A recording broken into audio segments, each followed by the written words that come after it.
I remember returning home with a pair of perfect sticks. We wanted to turn them into training swords. Oh, that's right. We stood there, frozen, staring at something huge in the main hall.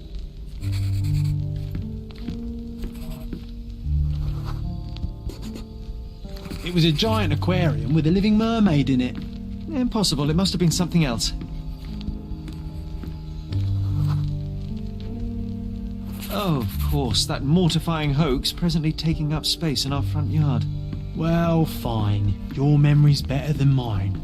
But I'm sure we started examining it immediately. And someone else was around too. It was my mother. She asked what I thought of the artifact. You were really concentrating and holding something in your hand. I inspected it with a magnifying glass and was able to confirm it was made of two different skeletons. The mermaid was a fake. And so it was time to smash the thing. Your mother took a hammer and... Slow down, John. That's not how it happened. I remember other people joined us. The workers took the artifact and placed it into the cabinet of curiosities. It became part of Mother's collection of fakes. She always said that the truth lies in the details. This mermaid helped me to learn that.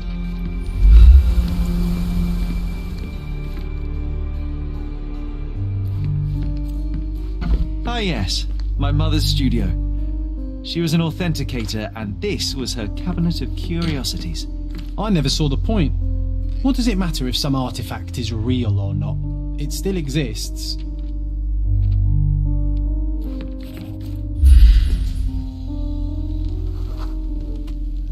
I remember this cozy blanket. It was perfect for... Wigwam! Oh, that was a joy to build them. Imagining ourselves as wayfarers on the other side of the world.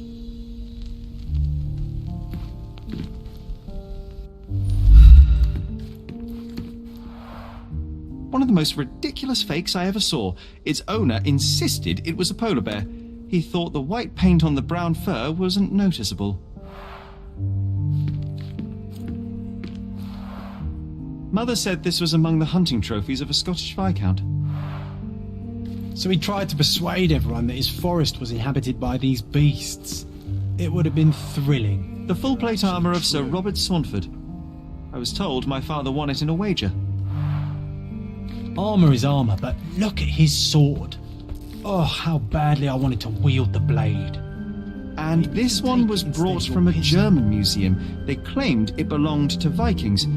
Nonsense, of course. Vikings never had horns on their helmets. The so-called mummy of a Persian princess. The defrauders did good work, but missed one small detail. It's the mummy of a man.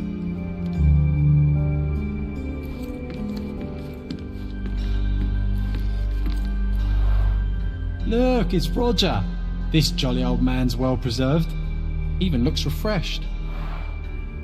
I doubt he drew much interest at the auction. That's for the best. I'd be upset if he fell into the wrong hands.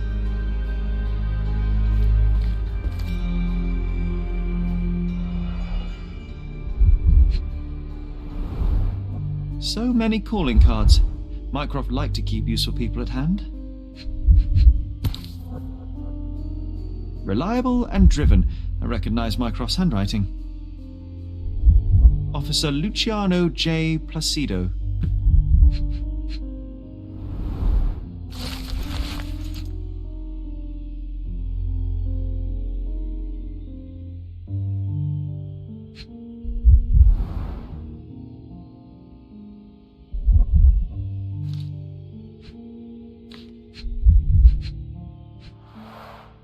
This drawer was always closed. Only Mycroft knew how to open it. I remember we tried to break it open and spy on him, but alas, had no success. Maybe today's the day. Oh, Sherry. Dated 24th of April, 1869. Carefully opened.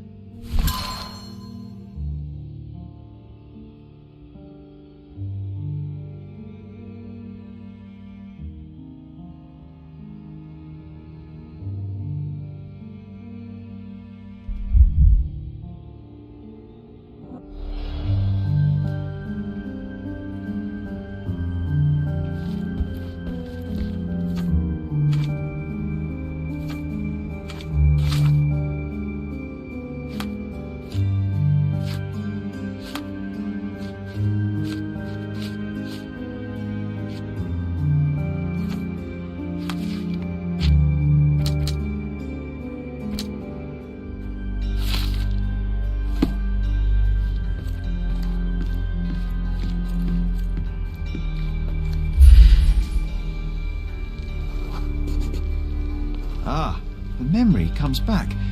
We snuck about watching him. He closed the drawer and went to the hall. We were like two shadows crawling behind him.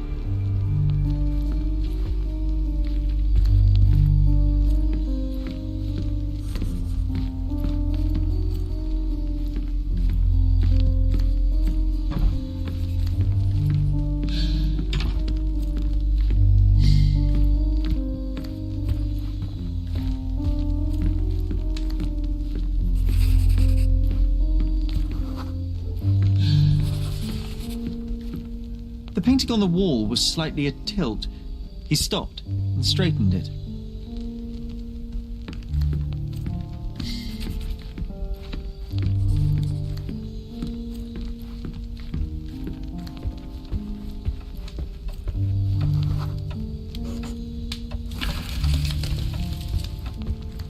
Then he threw some logs into the fire and sat in his armchair to read. It's as boring now as it was then. I'm sorry, Sherry, but I think that's it. Wait, John, we never use the fireplace in the mornings. What if...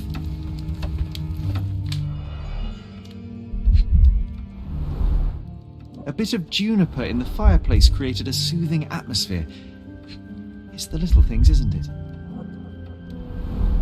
I think this is what we're looking for.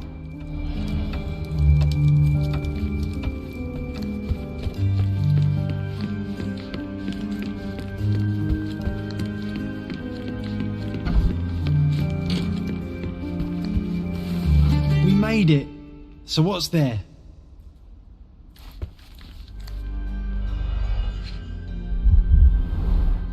Dossiers on the most influential people on Cordona. Mycroft always had a habit of building files on everyone he met. Single malt whiskey.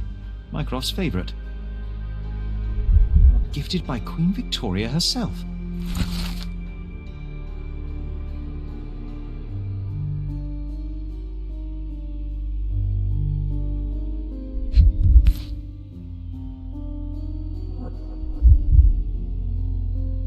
Otto Richter.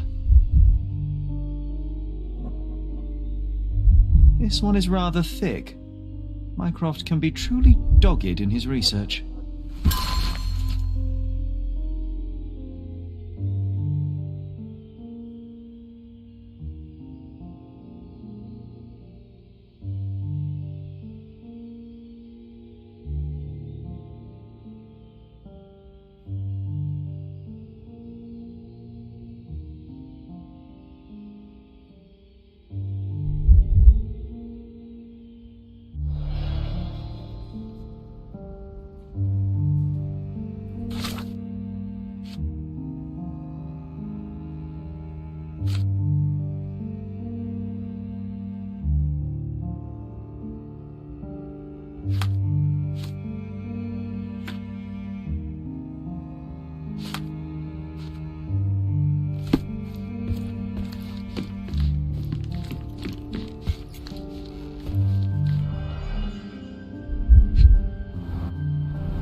Clearly, it was deliberately torn.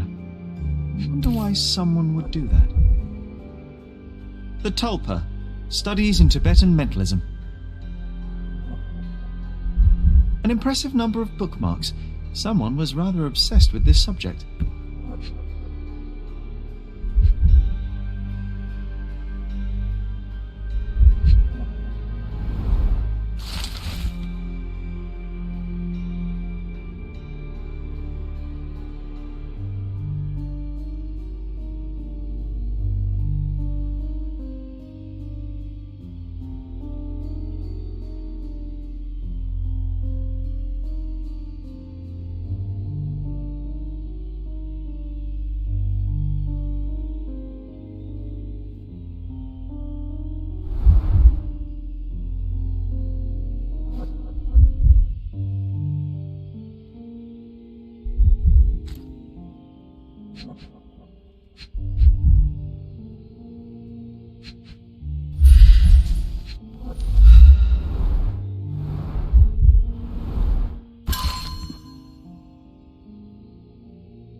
starting to remember something.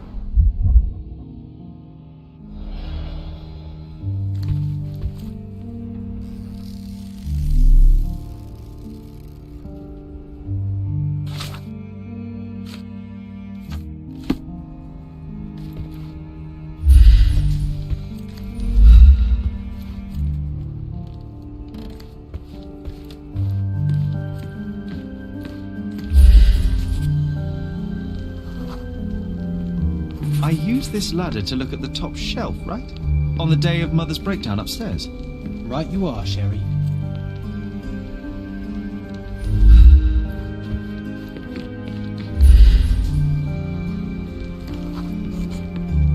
We heard a noise. I can't recall of exactly what, and we didn't have a great view from behind the statue.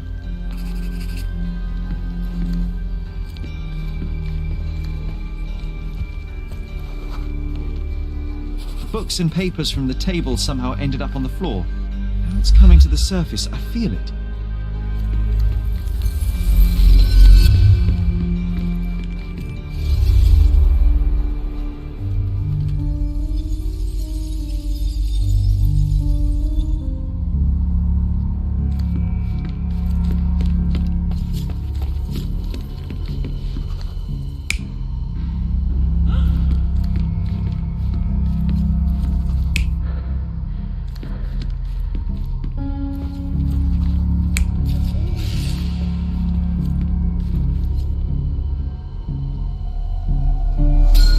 Come on, Sherry.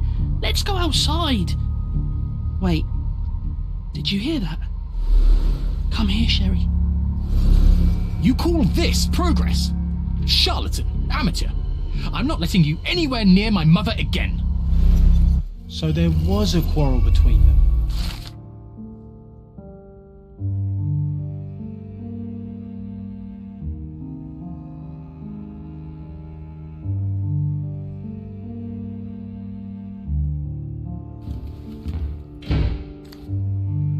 I heard a noise in the hall. Let's check it out.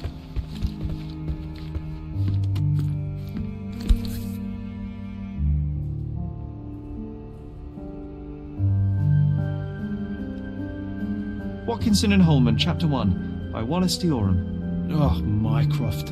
He always acts so serious, but then reads tripe like this. John, if I remember correctly, you couldn't put this book down.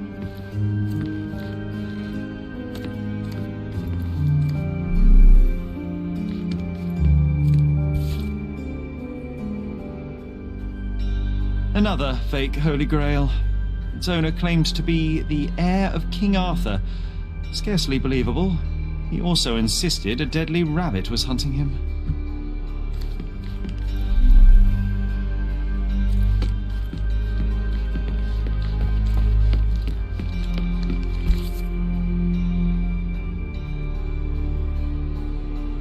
This photo caused a lot of fuss.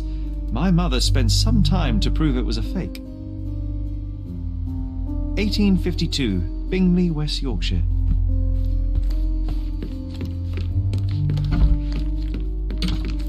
Sherry, look! We've got a parcel here. Hurry up and let's see what's inside.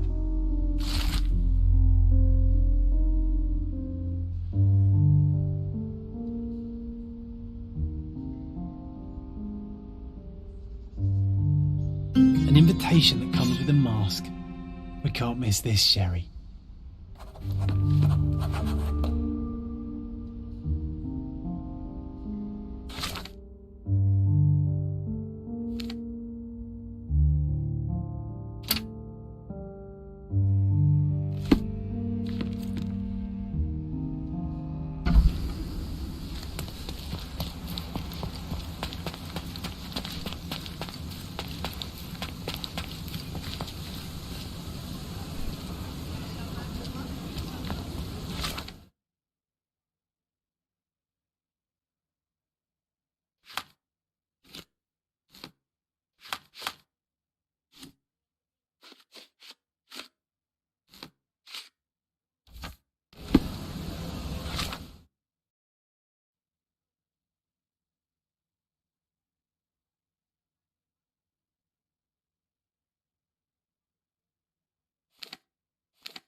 iyi hissediyorum.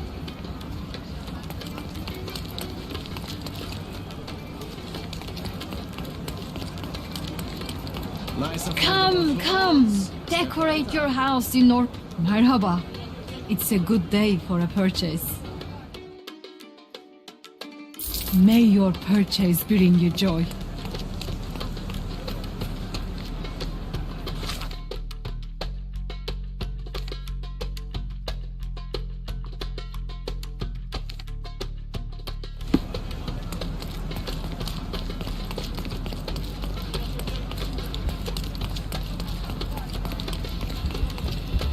A fresh newspaper? I wish you pleasant reading.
Hey, Sherry, can you do this?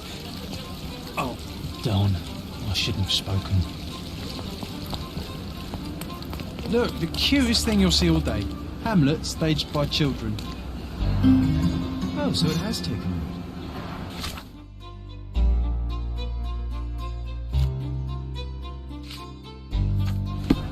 What's taken root? As I recall, when we were growing up, this theatre didn't welcome kids. You've forgotten, John. Come to the back entrance and I'll refresh your memory.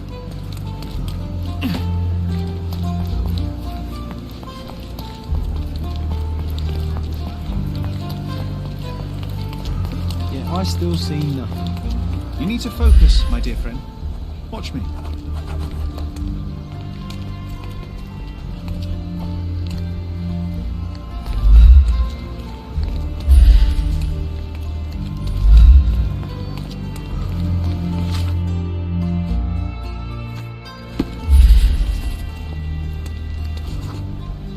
Here was our glorious stage. Ring any bells? Ah, we don't need to dwell on the past, Sherry.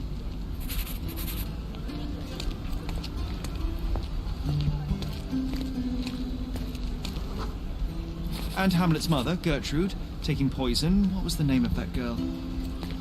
Oh, Georgina, of course. She was our neighbour. Oh, I remember her. She liked you.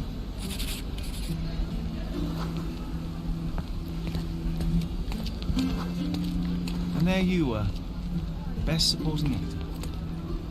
My silent scene partner, my Yorick. Your presence inspired me. And brought me to tears. Yeah, it hurt to know that's all I could be. Inspiration. I couldn't even play the king's ghost. How's that for irony? To be or not to be? Indeed. I know why you wanted to forget. The show forced you to confront your limits, except no one else would ever see you but me. Why do you think I cried?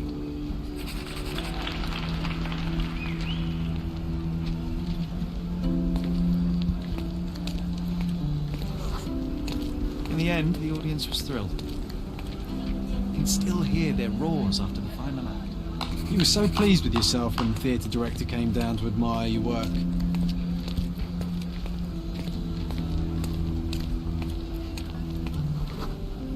He applauded. A huge gesture from a man for whom children on stage was an anathema.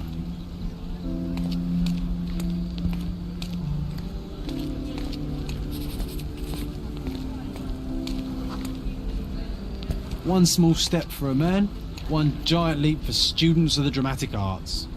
Childhood is a time of naivety. I cannot now imagine seeking a career as an actor, drinking wine all day and gaily treading the boards at night. Yet you often pretend to be someone else in your search for the truth. You can't act like this side of you disappeared completely. Quite. This, above all, to thine own self be true.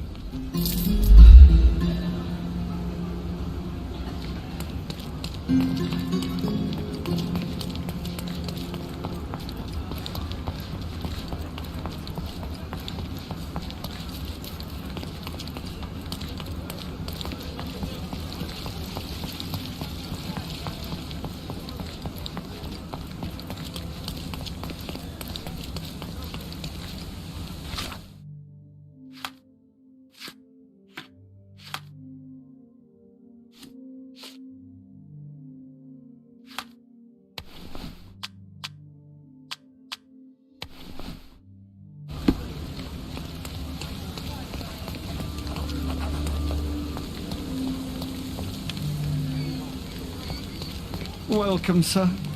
I do hope you enjoy yourself.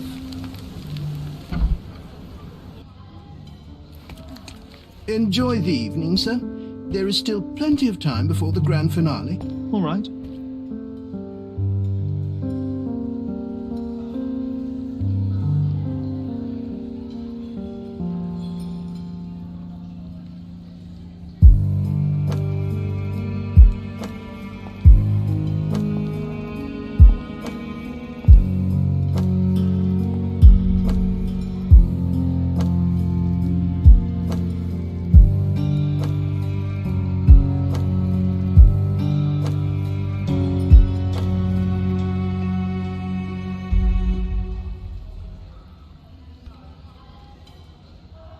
What if I write an article about these people here? Can you help me gather information about Cordona's elite? My goodness, Sherlock, they made a blood fountain. No, John, it's definitely not blood, just wine. The whores, at a guess.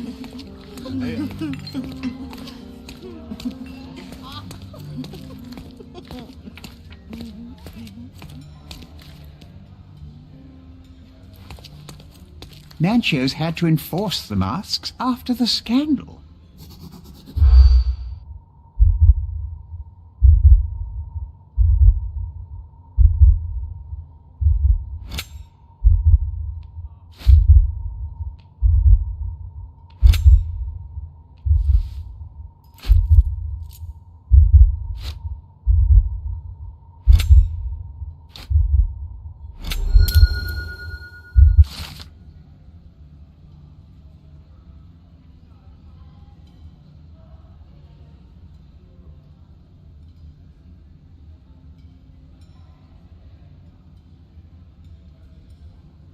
That's what I like about this party.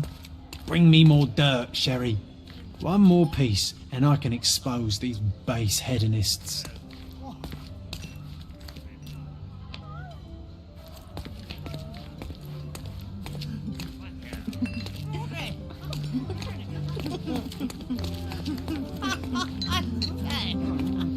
I need a rest from my insatiable wife.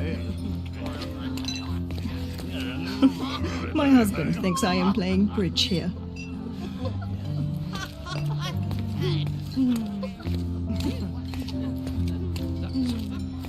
Curtains do not guarantee privacy. And you still need a crack despite being ethereal. Do you know what was here before Mancho's family bought it?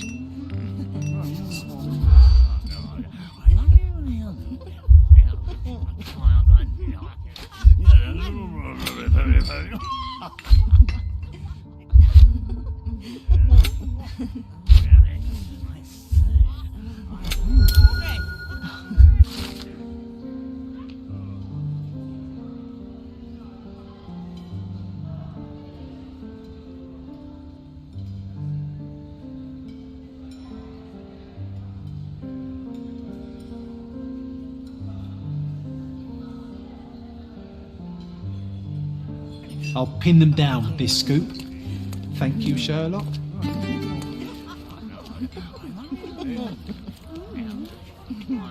Do not distract me. It's not easy to play blindfolded.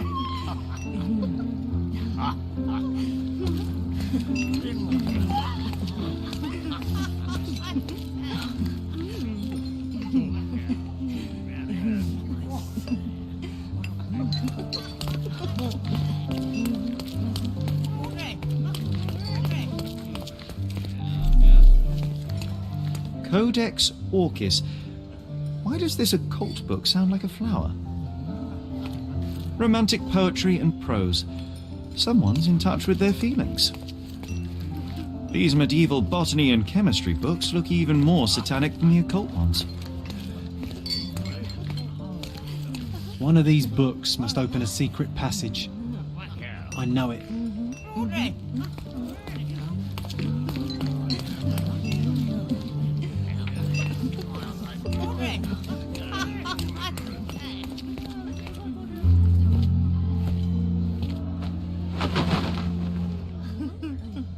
Sherlock!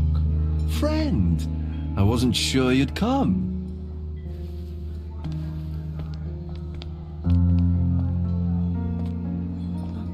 Werner, I see you are not yourself. The more time you spend here in Cordona, the more I feel it my duty to bring you into our world and show you all we have to offer. And what is on offer today? Pleasure, indulgence, relief, and relaxation. You've earned some time for yourself, have you not? Those who know me would say I'm incapable of it. Nonsense. I refuse to believe there is anyone permitted to know Sherlock Holmes. You may be right. Then free yourself from inhibition and expectation. The night is young, and so are the guests. You should try to enjoy both. It's not healthy for handsome men to spend every night alone, and certainly not in a house filled with such melancholic memories. I must admit, my travels have proven more taxing than expected. I'm less confident in my life and myself. Time of relaxation seems a distant dream. So can I tempt you with a physical aid to your moral consolations? There's wine, of course, and something to smoke, or perhaps an artificial paradise? Yes, something more spiritual. A potentiator to sharpen the mind. A 7% solution of, well, that'd be telling, but you must try it.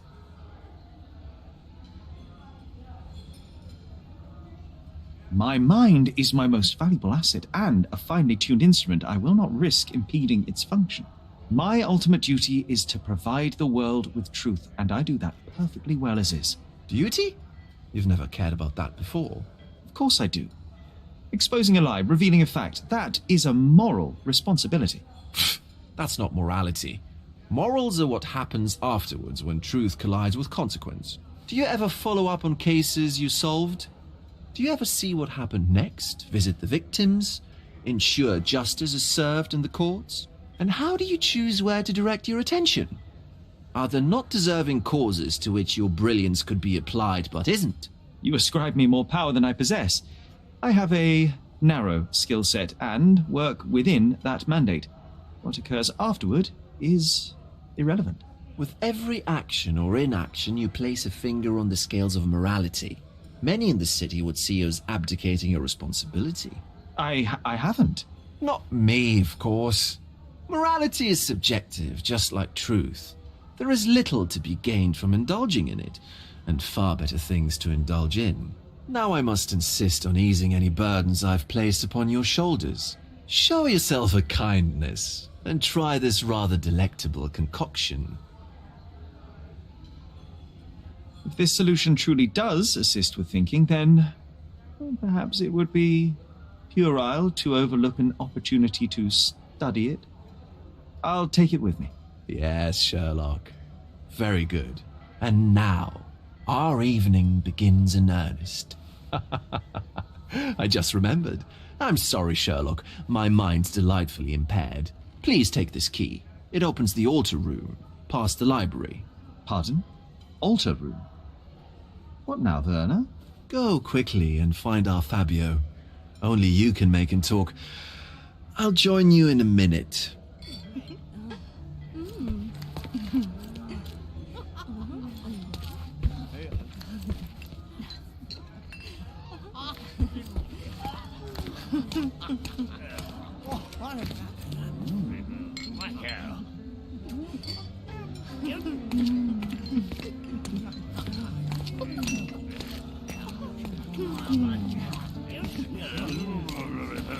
Look, I'm an outlaw.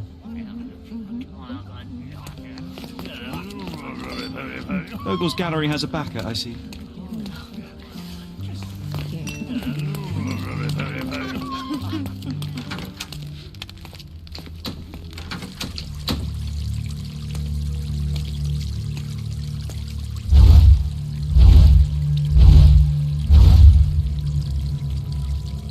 My God.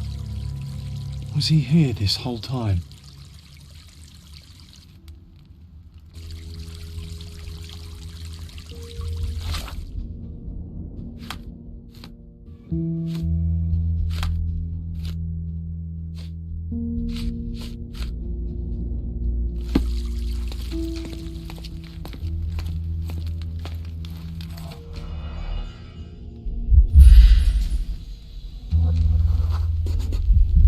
This crude tattoo partially covers a slave branding.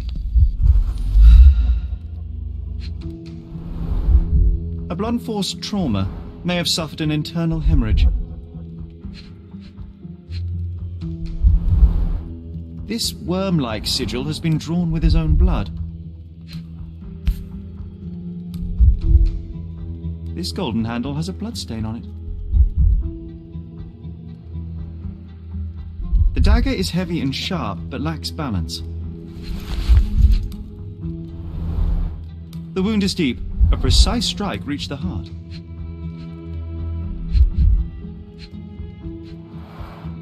The victim has clenched the fabric so firmly in his fist that it's nigh impossible to remove it. He died right here.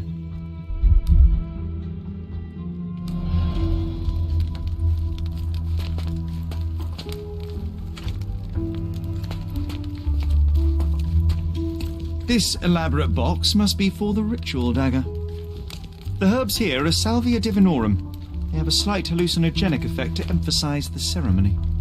This oil has a slight aroma of flowers and olive. The ointment smells mouse-like.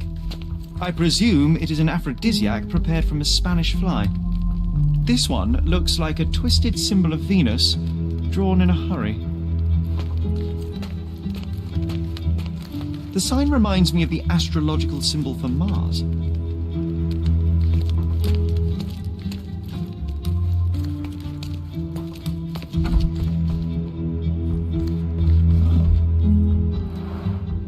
Similar to the guests' robes, apart from the bloodstains.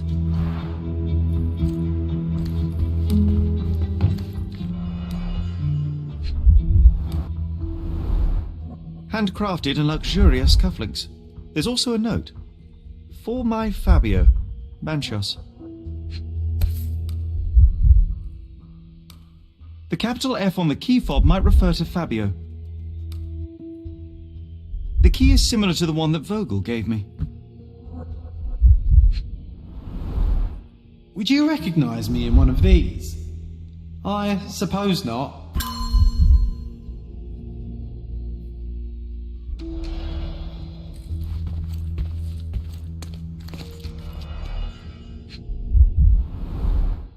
This is a different ritual.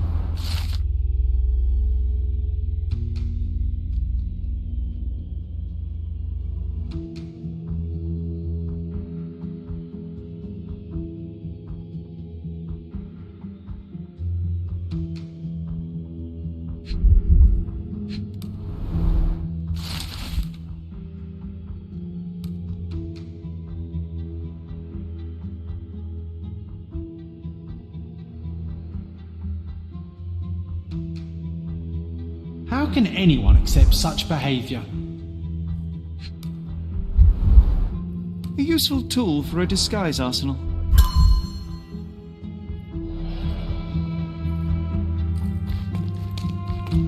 Props, decorations, and tools for a more detailed set.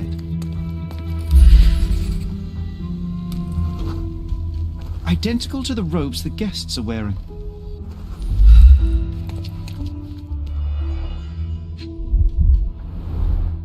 The pitcher is empty, but with puddles around it.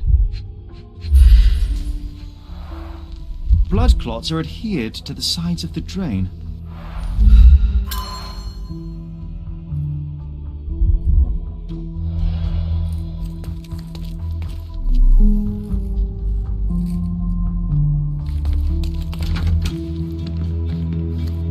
What about a quick pillow fight?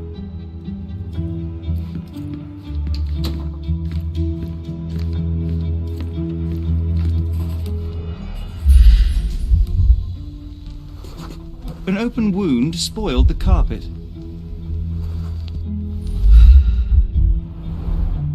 Enough cigars to burn down the entire mansion.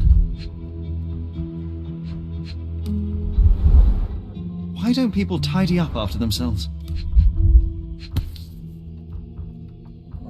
Blood. A sturdy bottle met a not-so-sturdy human. It didn't break only because it was unopened.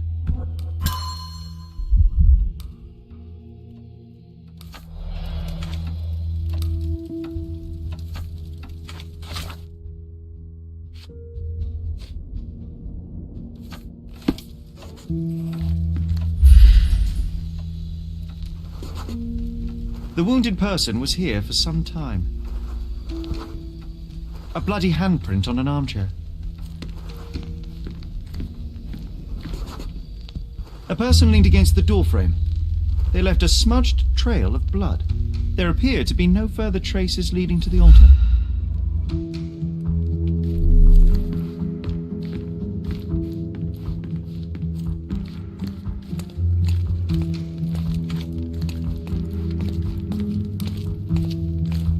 Werner, care to explain what is going on here? On nights like these, it's not unusual for some attendees to get a little exuberant. It's part of the appeal. Unfortunately, it appears things have gotten out of hand. Yes, some are more prone to bend the rules of morality. That's murder. I doubt there's anything left to bend. Why did you not tell me immediately? We were chatting about trivial matters for some time. If I'm completely honest, Sherlock, I've consumed a rather potent cocktail of substances. My attention slips and drifts. But I'm glad I thought to call for you. You sent me a disguise. Oh dear, did I? Well, since I found the body, Mr. Manchios has agreed that you can investigate the matter. I promise my mind will behave itself going forward. All right. Pull yourself together, Werner.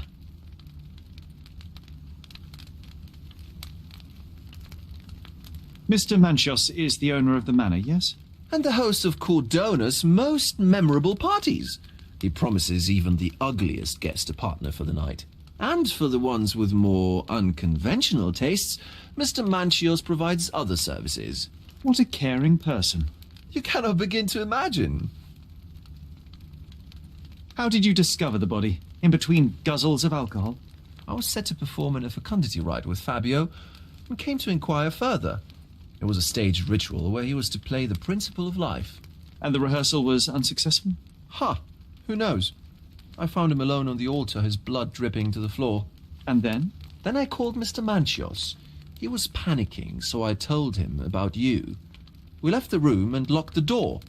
Then we were... filling time? Waiting for you was stressful. We indulged in some simple comforts. Overindulged, perhaps. Were you well acquainted with Fabio, the victim? Everyone knew Fabio, or wanted to. His beauty was the talk of the island. Too handsome to go unnoticed. He was magnetic. Fat wallets fought for the privilege of having him. He offered the pleasures of performance, and more. The police remain unaware of this tragic event? Some of them may be hiding behind their masks. They conceal many things. But we didn't want the authorities to create more problems. Besides, after a few cocktails, their incompetence will have soared to new heights. How do you know I even want the case? I promised you relaxation. If there's one thing I know about you, Sherlock, it's that nothing soothes you more than a good mystery. What about the fertility ritual? There was something about Fabio being a principle of life. Fabio was supposed to portray the beauty of life's origin. Flowers, oil... Not this travesty that seems straight out the Inquisition. So this ritual is not the fertility rite. What was it meant to look like? It begins with a woman lying naked in a flower bed on the altar. She represents Gaia, the earth. As I cover her in oils, we chant for the principle. As our calls reach a climax, Fabio enters and copulates with her. After he finishes, I stab her with a dagger. That part's just pretend, of course. But the intercourse is not? I did not expect you to be such a prude. Are you a virgin? It is nothing to be ashamed of, but it would explain the color of your cheeks. The fertility rite marks the start of our festivities. The principle of life is beautiful, intimate, essential. It must not be stopped. Yet it appears that someone did stop it. What about the naked woman? Can you tell me anything about her? Oh yes, Matista. She's one of Fabio's compatriots and a performer too. I haven't seen her today, actually. When you discovered the body, was the door open? No, it was locked. Oh, that reminds me. It's a minor detail, but the first time I came to speak to Fabio, I left without entering, having been unable to open the door. You didn't have the key? No, I had it. Don't look at me like that. I was mostly sober. I suspect there was a key in the other side of the door, blocking the lock. That detail may very well be major, Werner. Well done. So you returned later, only to find the lock was not blocked? Correct. After an hour had passed, I tried again and was able to unlock the door. That's when I discovered poor, handsome Fabio. So, Sherry, do you have any ideas about the case? Perhaps. I think I can deduce what happened here.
The bottle was used as a weapon during a scuffle in the smoking lounge.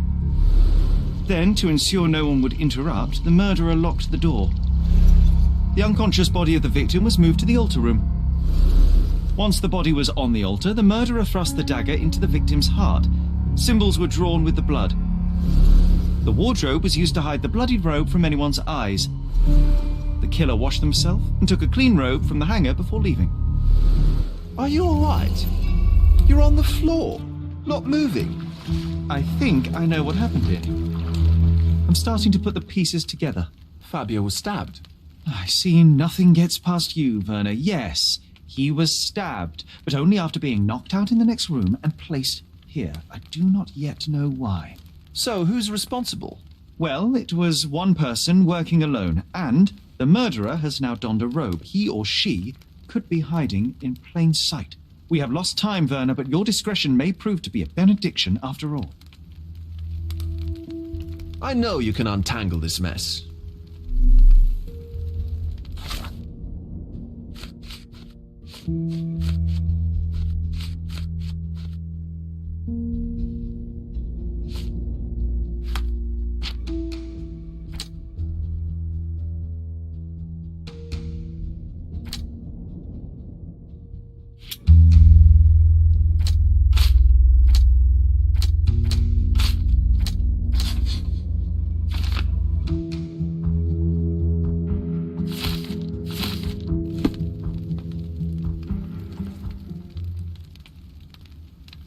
The murderer had to have access to this room. After the crime, he used his own key to lock the door. So, who had the key to the altar room? I'm not sure.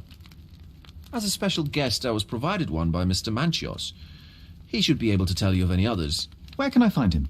Most likely in the main hall, entertaining his guests. He has a mask with golden stars. You can't miss him. But please be discreet. We don't want to risk disturbing the revelry.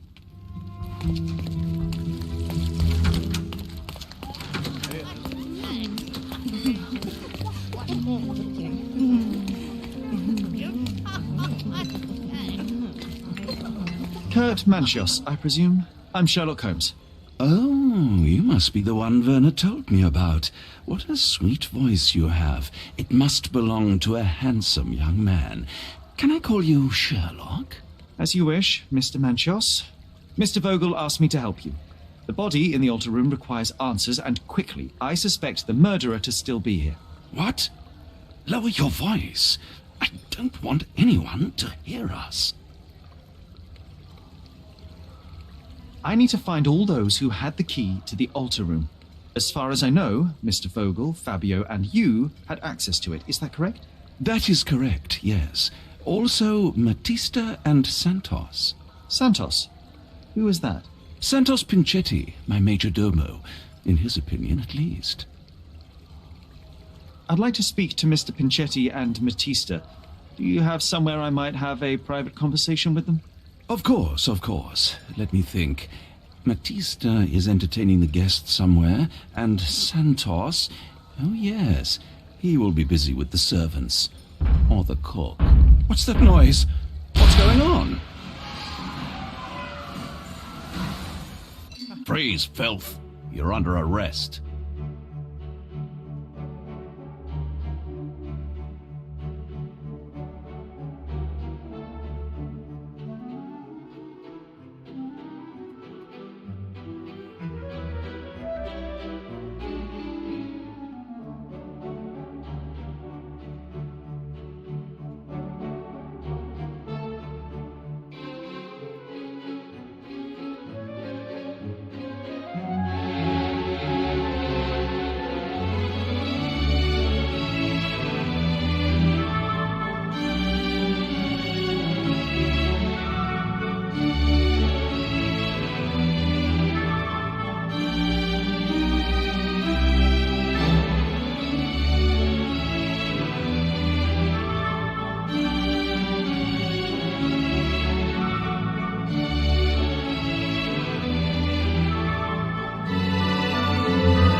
Committed a crime, and now I have to free you, kiss your hand, and apologise for the inconvenience. Your Grace. I did tell you that Mr. Vogel and I were innocent. I emphasized it in my statement. Your statement? Thanks to some bigwigs who work for the so-called good of the country by releasing fleas like you. Thank God we have Vogel in his letter. Once I get to that goldfish, I'll... Bigwig? Oh, my wretched brother Mycroft and his long nose. Wait, did you say Mycroft? Mycroft Holmes? Are you the youngest son of Violet Holmes, rest her soul? You knew my mother? Not personally, no. Not exactly. I was working on the paperwork for that case. Would you happen to remember anything of the events?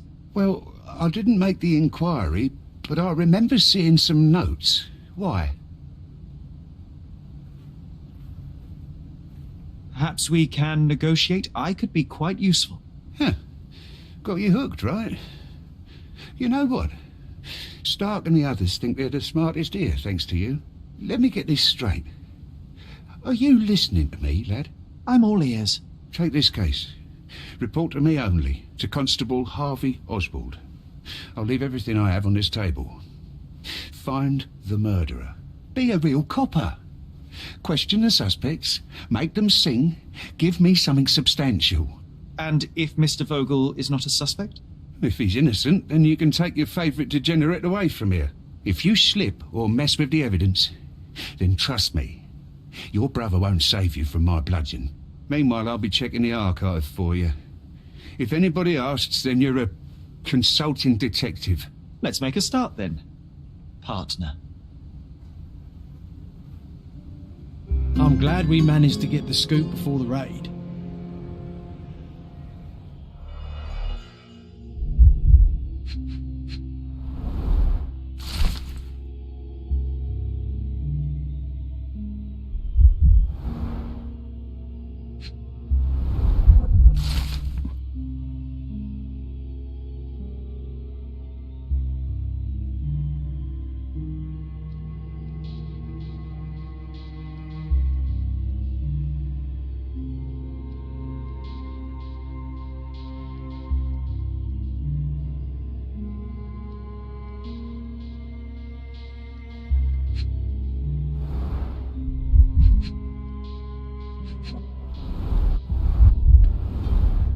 Back on track to solve the case.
Found Werner.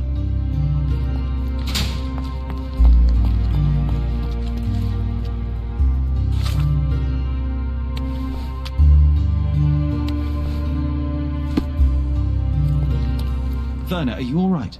Oh, yes. Everything's fine. In fact, it's something of a family reunion. My brother spent quite some time in this place himself. You should not be here. I told the police everything I knew, but they refused to let you go. They require proof to free you. Ha! What did you expect? The mighty Sherlock Holmes swans in, tells the officers what to think, and the world obeys? Of course not. Anyway, I struck a deal with the constable, and I've got a free hand in the investigation. I find proof to solve the case for him. He obtains files about my mother's death for me. Well done. If one has the power or will and can act, then one must. I wonder, suppose you couldn't get the proof to your truth. Would you tell a lie to the guard that enabled my freedom, knowing my innocence? Would that not be just? I suppose that in the pursuit of justice, if truth was ineffectual, then one must resort to other means to achieve the outcome. I would do it. Oh, Sherlock, that is sweet of you. Alas, if the police are after hard evidence, then I suppose neither truth nor lie would do. That is absurd. I can resolve this without compromises. Do not give up hope.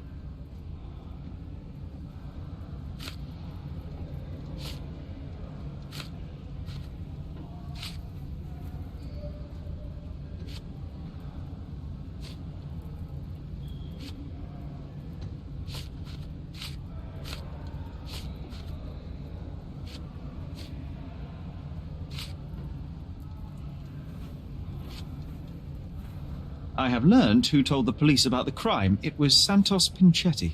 Do I know him? The major domo of the manor. He cleans up after you? Well, then he does his job perfectly. All but invisible. I couldn't tell you the first thing about him.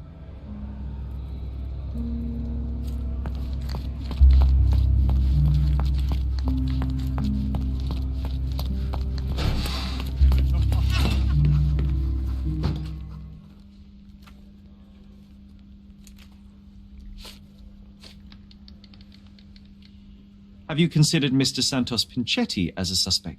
The snitch? Have you seen him? I mean, my breath could knock him down. What's so special about him?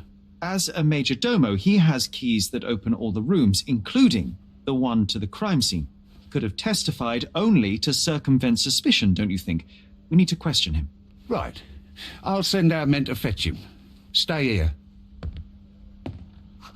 They brought him in, Mr. Holmes. Here's the key to interrogation room number 7. Mr. Pinchetti didn't even resist, our men said. Thank you.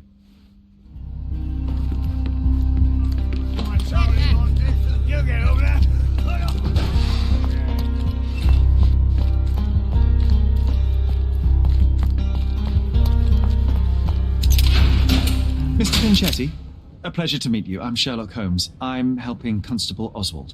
I've already told him everything I know. I'm only a witness, sir. Everything's in my report. And I've read it. You forgot to mention that you hold the keys to the room where Fabio was found. I need only to find if the crime was intentional. But I need to return to my duties. I doubt the house will fall without you, Mr. Pinchetti. Just be still for a few seconds.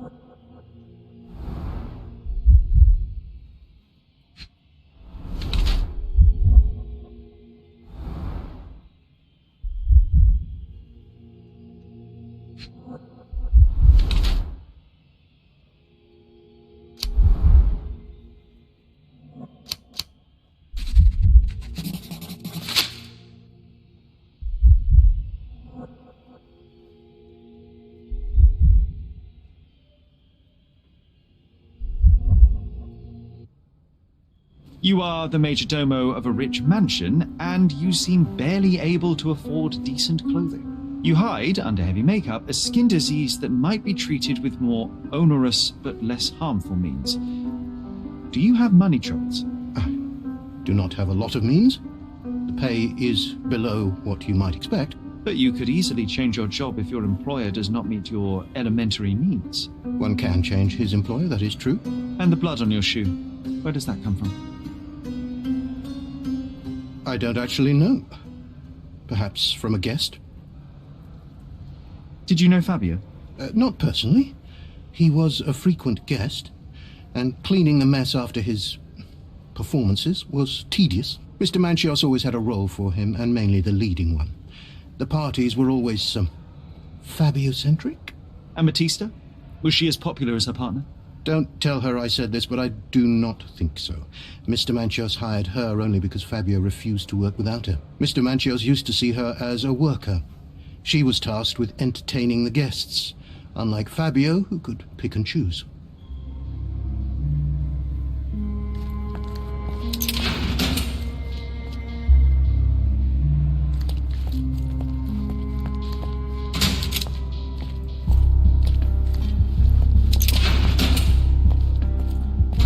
I'm Sherlock Holmes. I'm helping Constable Oswald. You are Matista, Fabio's friend. This body, yes, it's Matista. But it's a mere shell that will die someday. Just like Fabio. Please accept my condolences for your friend. Thank you. I'm just here to ask questions and find Fabio's murderer. It will not bring Fabio back.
Fabio and yourself were slaves, am I correct? You have a similar branding on your body. Yes. It was a long time ago. Couldn't help but also notice fresh cuts upon your forearms. The cuts helped me to forget my past, to cover the old wounds and hide them. How did you escape? Something happened. One night the master fell down the stairs. I made him fall, and he died. We ran away that day. We managed to get on a ship and traveled here, to Cordona. Fabio and I started a new life here. It was very hard at first, but it became better with time.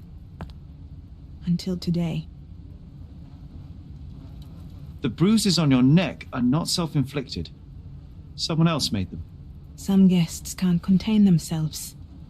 They even bite, sometimes.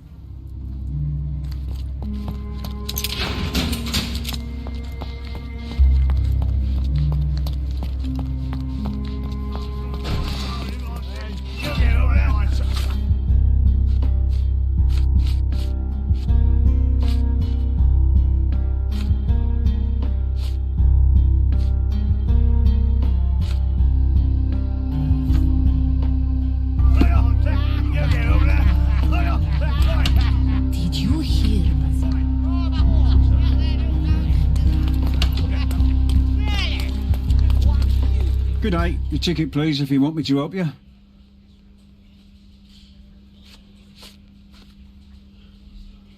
And who are you? Oswald sent me. I'm a consulting detective. His partner, then? Let me see. Ah, a ritual murder. What a bunch of degenerates. Wait a second. I'll bring it to the table.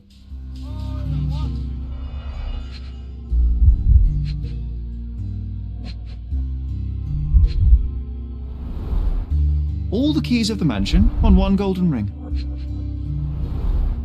A heavily perfumed handkerchief with the initials KM in the corner. It's a miracle this ruby hasn't tempted anyone. Her key to the altar room. A handcrafted charm that contains hair and nail clippings. That's not for bedtime reading. This ex libris belongs to Mancio's library.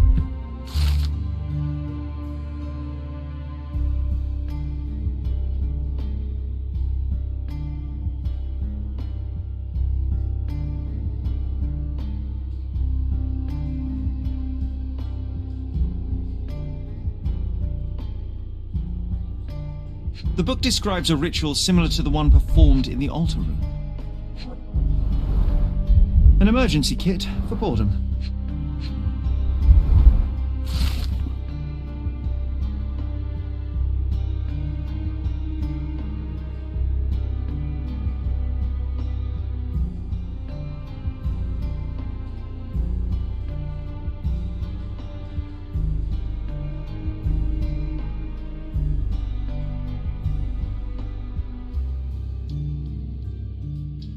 Not the time for privacy.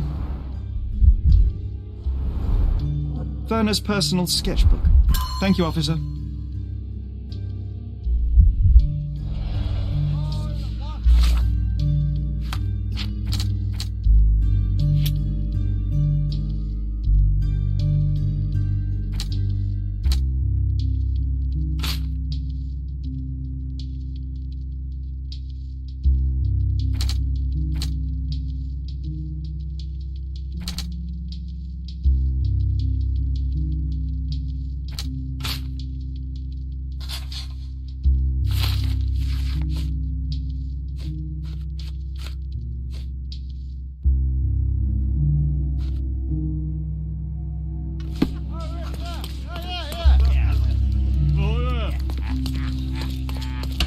Did you hear Basilio Copello?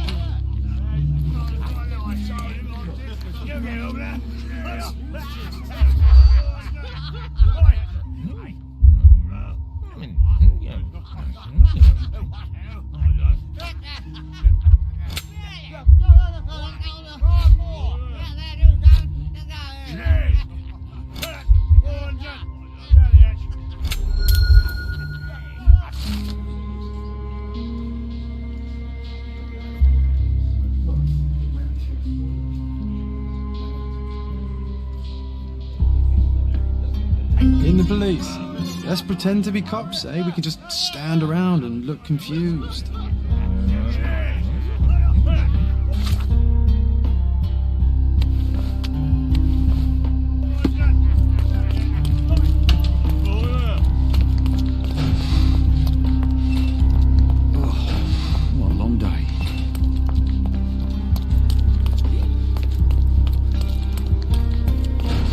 Excuse me, are you Mr. Capello? My name is Sherlock Holmes. I'm hoping you could spare a moment to talk. Manners, what a pleasant surprise. Most of your colleagues have lacked even the simplest of common courtesies. The reason should be apparent, Mr. Capello. I am not a policeman. I have taken an independent interest in your situation. Ah, of course, you're a journalist. Nothing so prosaic. I'm a detective of sorts with an interest in the interesting, such as your case. I'm not after your money nor a scandalous tale for the Gazette, just the truth. Ah, how quaint. Bene. Ask your questions, Mr. Holmes.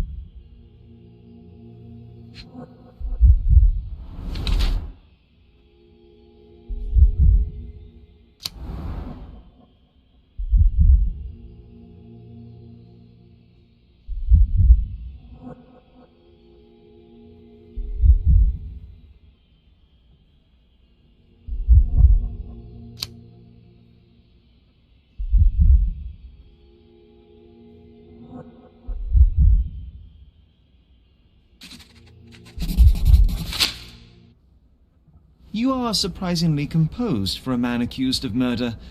Not so easily shaken, I take it. Life is full of surprises. You'd be astonished how many deals go sour due to a force majeure.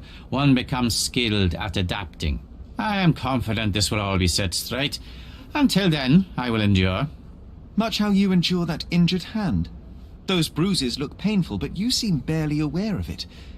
Were you attacked? Ah, no, a minor accident, nothing more. My heady days as a man out to prove his valor are far behind me. I now know that to succeed in life one must stay calm and plan ahead. The world will turn your way eventually. And if it does not, then one must persuade it so. Please, tell me how you ended up in this situation. Well, this morning some clients arrived to finalize their purchase of a Capello modular safe. But when we opened the door, out tumbled a dead man. And I take it this wasn't normal? No, I normally keep my corpses in the wardrobe. Please, young man, spare me your wit. The rest of the day was a blur. I recognized the victim, and it seems so did the police. That was enough to make me the main suspect. Who sent for the authorities? No one. As it happens, we had a break-in last night. Nothing was stolen, but for insurance purposes, the report had to be made. So, police officers just happened to be on the premises when we discovered the body in the safe. I'd like to inquire about the burglary. I'm not sure I see the connection, but if you wish to know more, talk to Billy Lloyd, the night watchman. He scared off the thief. Was it also Billy that discovered the burglar? No, my wife did. She had stayed late yesterday. Poor Augusta. At least she's safer with the police than at home alone. You say you became the suspect when the police identified the victim. Is there history between you? Surely you jest. That man and I have never met and never would, unless he became the first deity in history to use our products. Some sort of family feud? I'm afraid I'm not familiar. You must be new to Cordona. It's an old tale. Back in Italy, generations ago, the deities tried to ruin our family business. They nearly succeeded. The Capellos rightfully struck back, but there has been bad blood ever since. And does that blood flow in you too? I told you, sir, it's an old story, or it was. I fear this horrible event portends worse to come. My wife may be in danger as we speak. You mentioned you were showing your wares to some prospective buyers when the safe was opened. Who were they? Clerks from the bank. They inspected the safe from top to bottom yesterday. I assumed the sale was just a formality at that point. And the safe was closed? It's usually open, but it locks automatically when the door swings closed. That's another marvelous Coppello invention. A coffin that locks itself. Marvelous indeed. Help me grasp your movements yesterday. What time did you meet the customers from the bank, and did you have any other appointments? Yesterday, the bank clerks arrived at 10 a.m. Afterwards, I was alone in the office until my wife Augusta came in at 3 p.m. I left for home at 6:30 p.m. And what about this morning? Our meeting for the demonstration was set for 9 a.m. I arrived about half an hour prior in order to prepare. I have one final inquiry. Do you recall the time at which the safe door was closed? Young man, I may just as well ask you when you closed your cigar case. I have opened our safes 12 times a day for 12 years. I do not recall. Well, Mr. Coppello, I think that's all I need from you at present. Where can I find your office? Here, take my card. Billy should be on site to assist with the investigation. And please, sir, would you check on my wife before you depart? Thank you. I will endeavour to speak with her before I leave the station. Please, treat her gently. Women lack our resilience when it comes to ordeals like this. I shall eagerly await your return. After all, there's little else I can do. Oh, Sherry, disappointing. We were putting on a show and you call it off halfway through.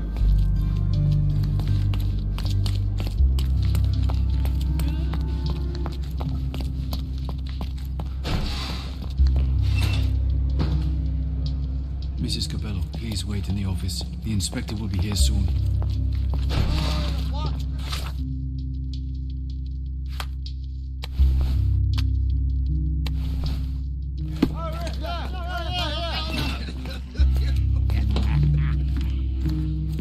Sir, are you... would you be the inspector? Augusta Coppello, I presume, and no, I'm not with the police. Then why are you here? Get out. Mrs. Coppello, I mean you no harm. My name is Sherlock Holmes, and I'm on your husband's case independently. Please, Mr. Holmes. I cannot bear to relive it again just for some stranger's pleasure. I wish to be left alone.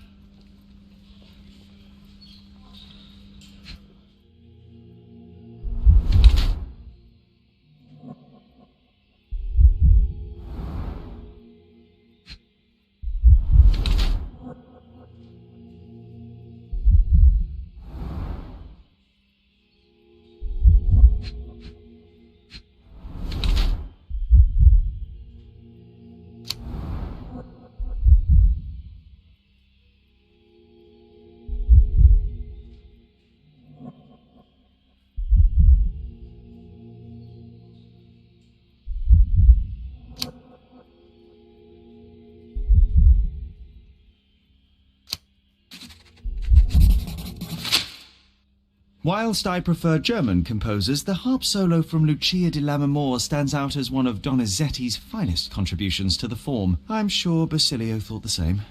He did. How? Did he tell you how we met? Oh, there was no need. It is trivial to observe how much you value your memories of playing harp in the orchestra, and even an amateur Italian harpist would be familiar with Donizetti's finest work. Yes. Music is a balm in these uncertain times. It is nice to meet another who appreciates it. Much as I appreciate the truth. Please, Mrs. Coppello, let me help you and your husband.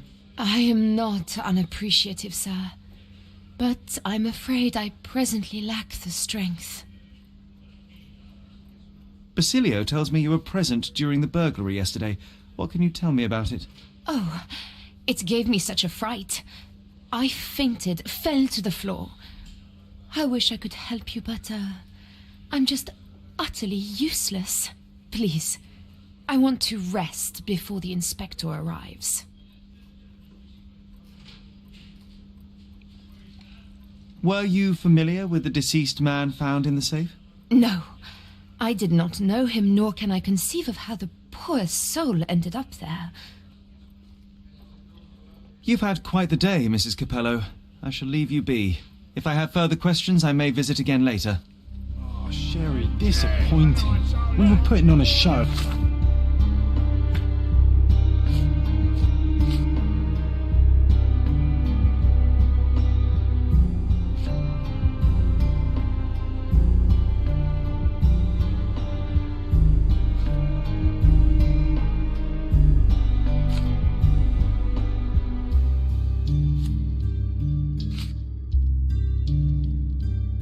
You call it off halfway through.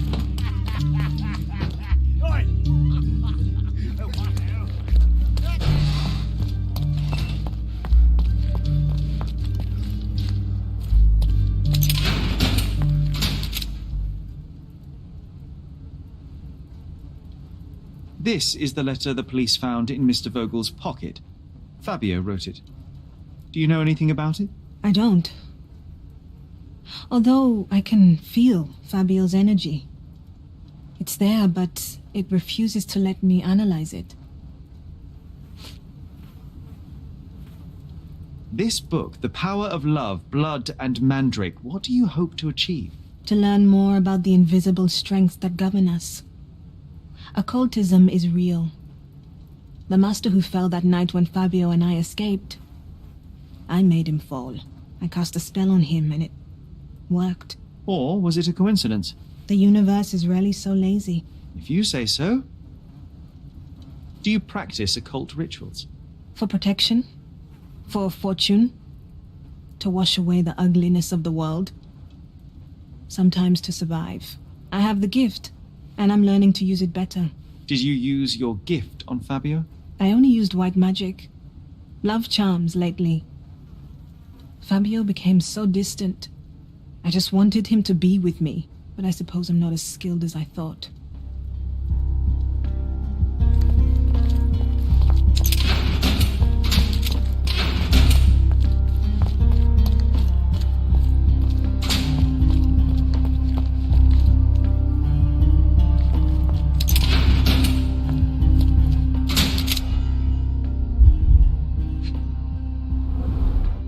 I recognize the key from the altar room among these.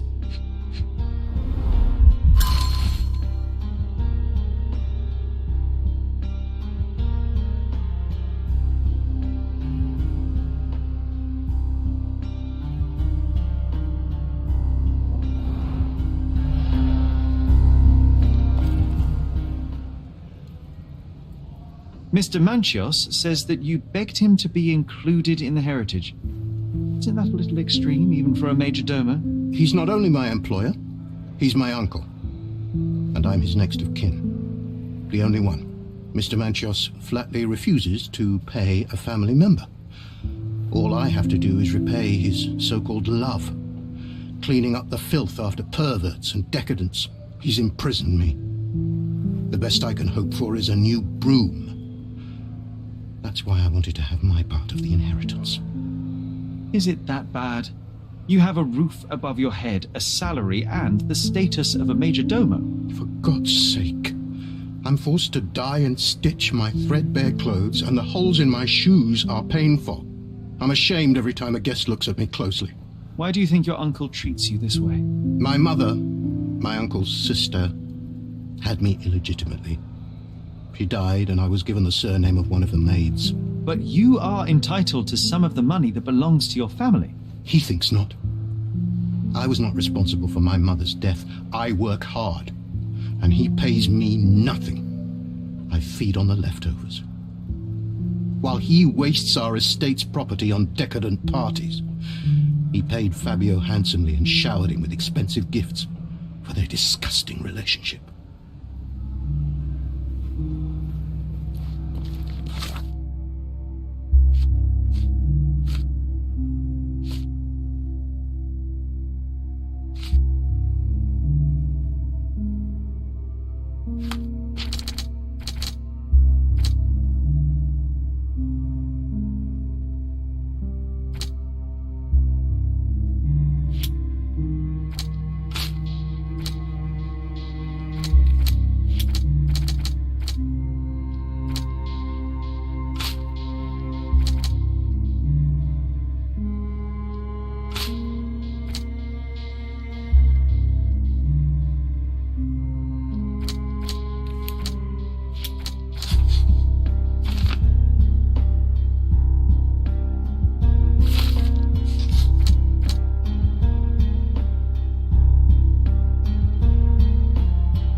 Please let me out.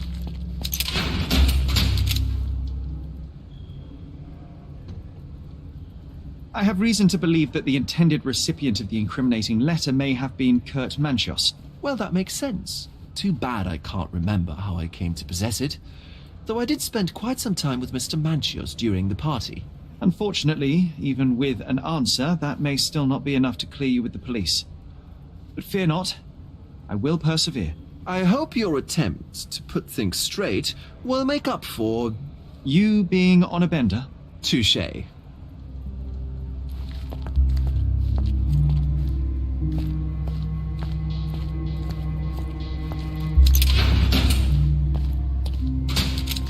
Good day, Mr. Manchios. I am Constable Oswald's partner in this investigation. Be quick and gentle. Some of your colleagues are untrained boors. Although I don't mind meeting young officers, the new blood here. If you cooperate in finding Fabio's murderer, there will be no need to meet with the boars again. That voice. Werner's friend? You're the policeman. What a disappointment. Only an undercover agent can scour a ditch full of deviants. I am a consulting detective, although I'm capable of replacing the entire department through my consultations. Sharp-tongued, I like it. May I presume this tongue will get us out of this trouble? I would be so indebted and glad to repay you. Nothing's changed. I'm looking for the murderer. That's the only way to get us out of trouble. But it shouldn't take much time, correct? We're all busy, after all. I need to examine you first.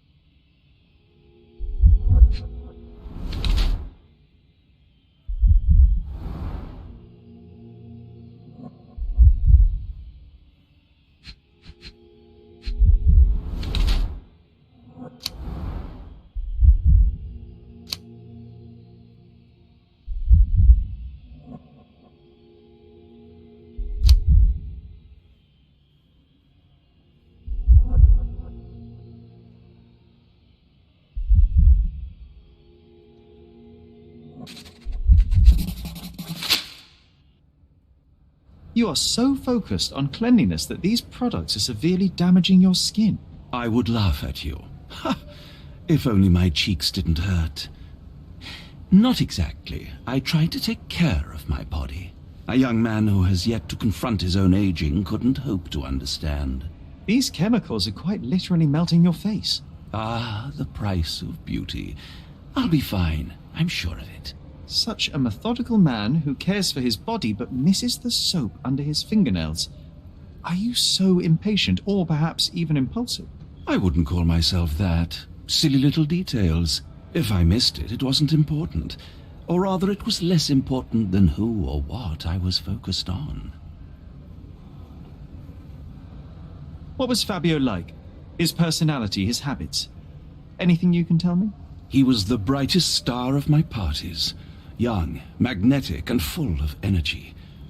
I don't even want to mention his beauty. Otherwise, I'll be sobbing. An expensive champion, I imagine. His performances were flawless. He deserved his payment. Do you think he was murdered because of money? Possibly. What about the other guests? Were they used to opening their wallets as well? I wouldn't restrict my guests from anything. I'm sure Fabio received a few coins from others for his services. Mr. Vogel told me a little about your parties, but I would like to know more directly from you. I'm all yours, Sherlock. You have me arrested and locked here with you alone. Why did you invite Mr. Vogel as your special guest? He's a pretty fellow. He's capable of surprising the public. He has a talent for saying words that no one else would wish to either say or hear. I suppose I can't argue with that. He is a free addition to the eccentricity of the party, which is fine by me, as long as it enhances my party. I'd like to know who you usually invite to your parties. Free minds who are able to leave reality for an evening, who can taste forbidden fruit without prejudice. There is nothing that quite spices up life like these parties, assuming one is old enough and has worked many years for the good of one's country. Oh, all true labourers, I see.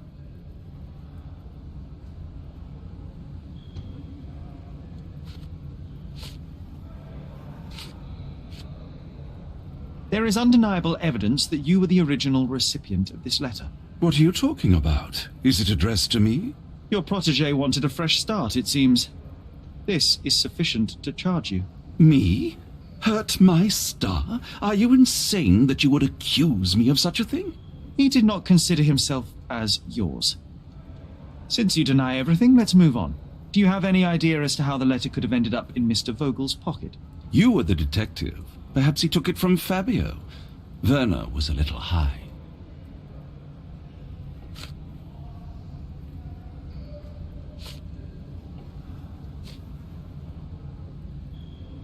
I've read the letter about your will. A harsh method of ridiculing Santos. I doubt he will use mustache wax when he wears no mustache to begin with. Where did you get it? Is the slug here? Tell him I shouldn't have to provide for him.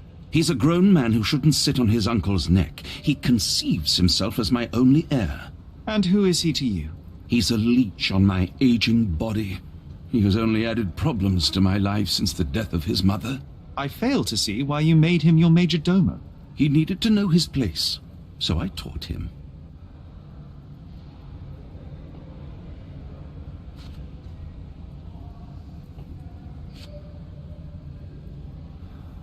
Do you recognize this book? Could Matista have borrowed it from your library? She didn't ask me. How ungrateful. The things described in the book were inspiration for the rituals you performed? Do you really believe that blood, symbols, and incantations can resurrect the dead? They are just eerie tales with a mix of occultism and voodoo. My rituals are a stage to show some of the forbidden pleasures.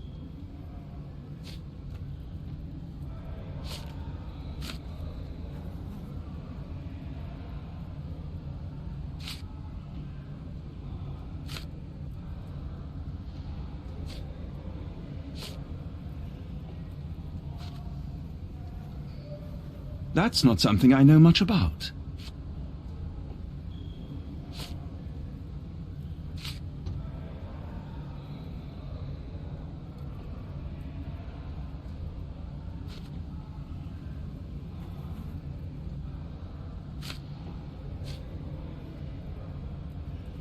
You'd better ask someone else.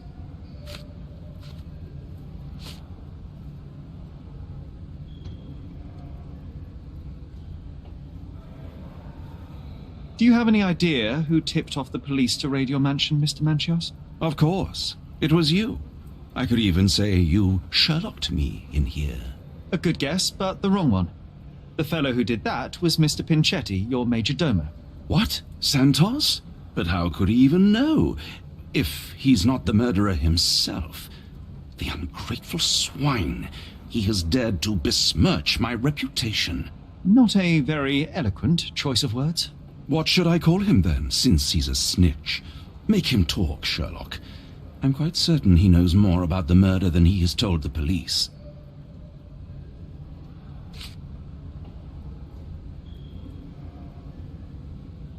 I've no idea about that.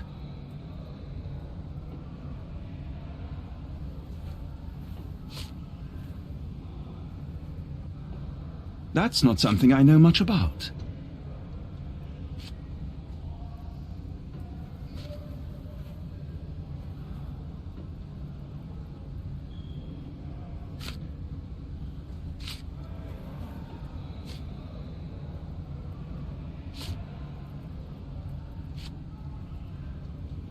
You bought an expensive pair of cufflinks for Fabio. Were they his price? Or were they a tip for an exclusive show? It was pure business. Fabio escorted me a few times. I was merely showing my gratitude. This pair cost a small fortune. You must be extremely grateful, then. Tell me more. You've thrust a knife in an exposed nerve, Sherlock. Yes, he was my protégé and my beacon also. With my experience and his beauty, we could have achieved anything. I had faith in him. I would have made him.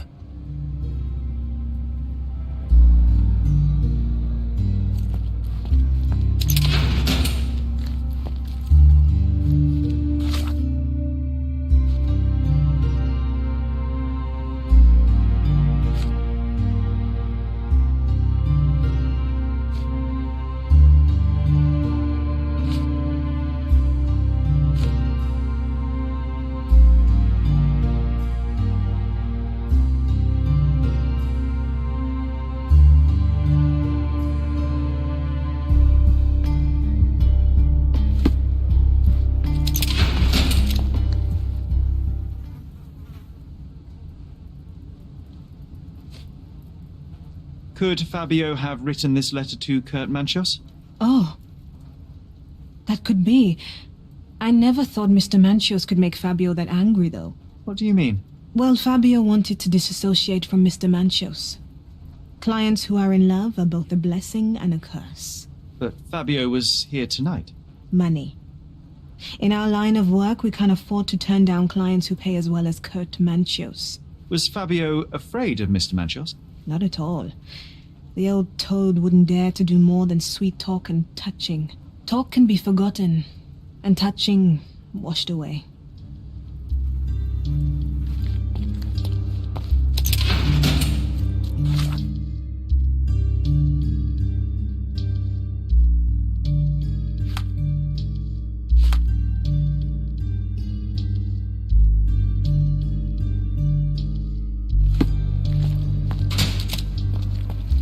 The air here is rather refreshing. I'd even recommend that some of my friends visit the place. Please let me out.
The murder of Fabio did not have a ritual purpose, Mr. Manchios. It was staged by a man who wished to distract the investigation. That might be true. That poor girl Matista wouldn't dare to kill the only man who cared for her. So, Santos? Mr. Pinchetti snatched at the chance to solve his problems. Ungrateful little scum. Will he be executed? But what for? He informed the police as to the crime, that was all. He couldn't stage the ritual, but he found the body, I believe. I can't believe it. Why did Werner do it? Mr. Vogel. He had no reason, and he won't be a scapegoat as you planned. You put Fabio's letter in his pocket when he was intoxicated, didn't you? You can't be serious. We can very often deduce someone's life by their shoes or their fingernails. You are a meticulous person, but this murder was fairly traumatic and filthy. After you stabbed Fabio, you were covered in blood. You panicked and neglected to rinse the soap from under your fingernails. The devil is in the details, Mr. Manchios. Nonsense. I missed it simply because of the busy schedule of the party. Of course, a staged murder was certainly not planned. You're at the twilight of your life. You have no partner, you have no children. You had feelings, however, for one man. That was Fabio. You loved him. That is, you wished to own him with money and gifts. But he was also a free mind, was he not? He turned his back on you. Quite unjust. Love, so cruel and painful, and Fabio, with his words and deeds, made you feel the more wretched. So you killed him. You must surely perceive that my sensitive nature wouldn't allow me to hurt anyone. You staged the murder as a satanic ritual. It was easy for you, since you were the one who wrote the scenarios for the parties. It was your way of avoiding suspicion. A respectable man in his 60s, early 60s, who hosts the cream of Cordona society, cannot possibly be a murderer. But the guests who behave like animals in his mansion, of course, one of them could have killed Fabio. I did oversee a few of the rituals, but I did not stage Fabio's death.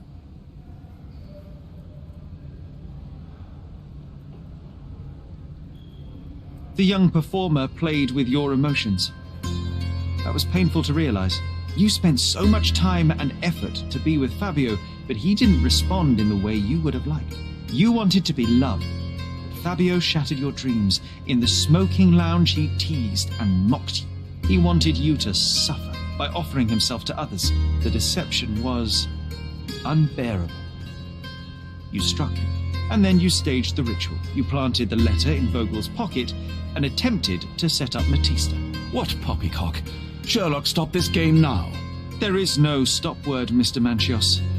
Relax and enjoy it. I'll pass the remainder of this case to Constable Oswald. He'll know what to do with you.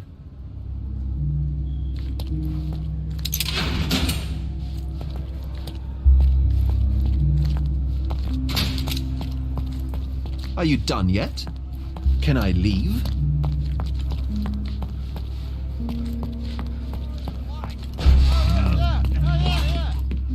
I have a name for you. Kurt Manchios. Is that so? The master of the Sabbath? The man himself. Mr. Manchios couldn't stand to lose control over his lover. A deadly revenge that deserves a proper sentence. I have all the evidence to charge him. A degenerate and a murderer. I'll make a name thanks to that for sure. As for my part, not everything was in place. Perhaps some documents were transferred somewhere else, but I couldn't find a trace of them. Then I remembered. The discarded document drawers where we put the lost papers or the badly labelled ones, including the crime scene report of Violet Holmes's case. Everything I've found is on the desk here. Take it. Your persistence has saved me. Yeah, well, we had a deal after all. Your friend is free then. You can leave. Good luck, Constable.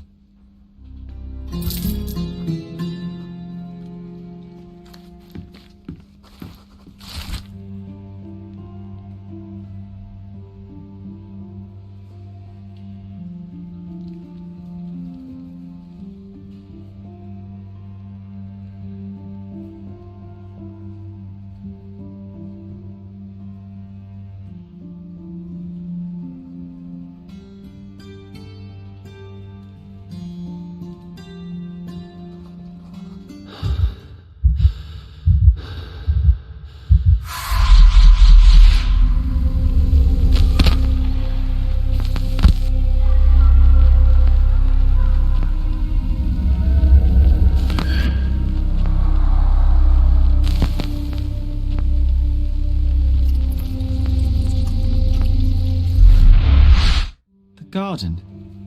There's a garden behind our manor. How could I forget? That's where it all happened, where it all went wrong. Sherry, it looks like you've almost found what you wanted.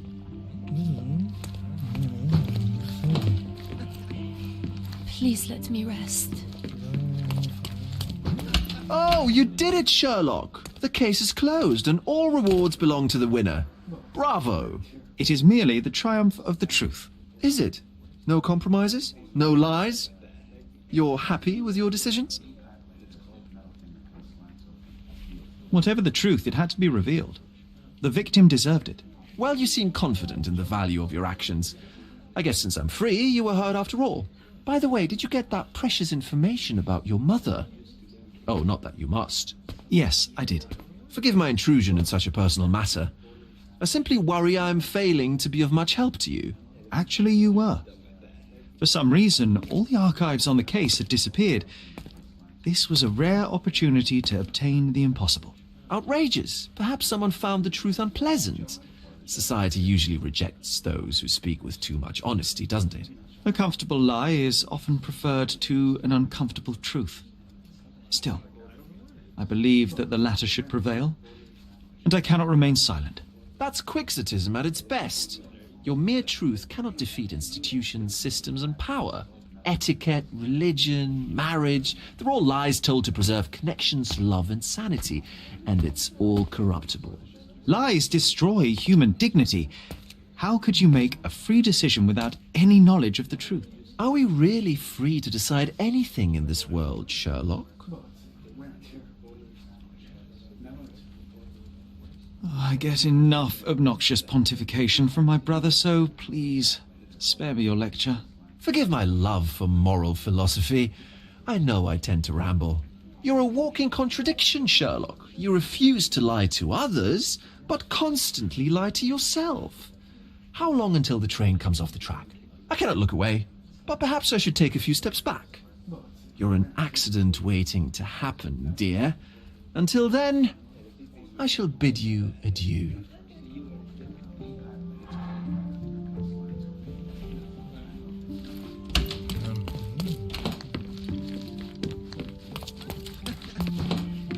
Please let me rest.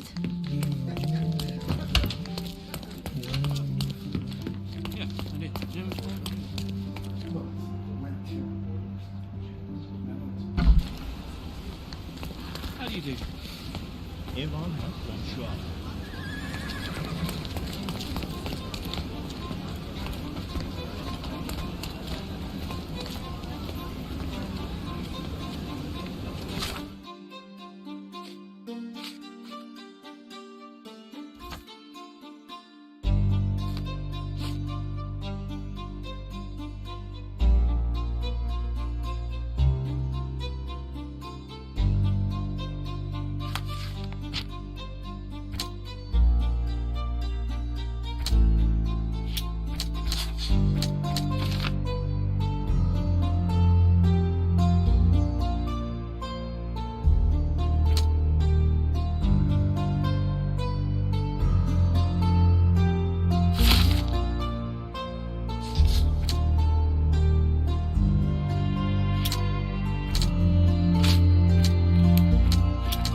and try something on. You won't regret it.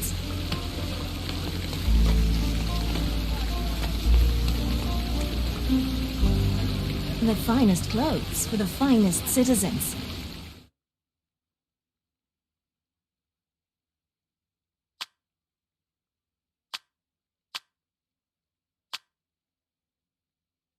Of course. Think it over. Take your time. Come closer and try something on. The best antiques in the My goods will brighten up your house.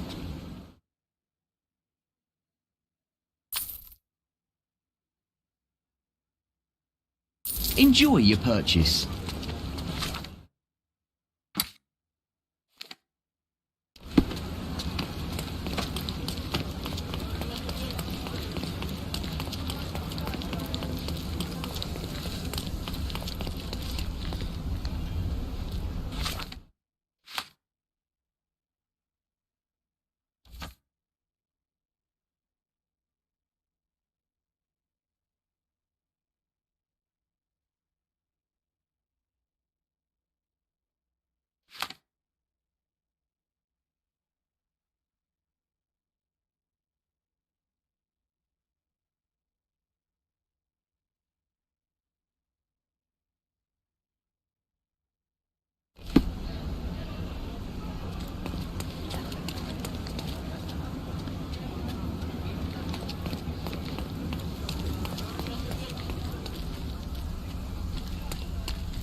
Hello there.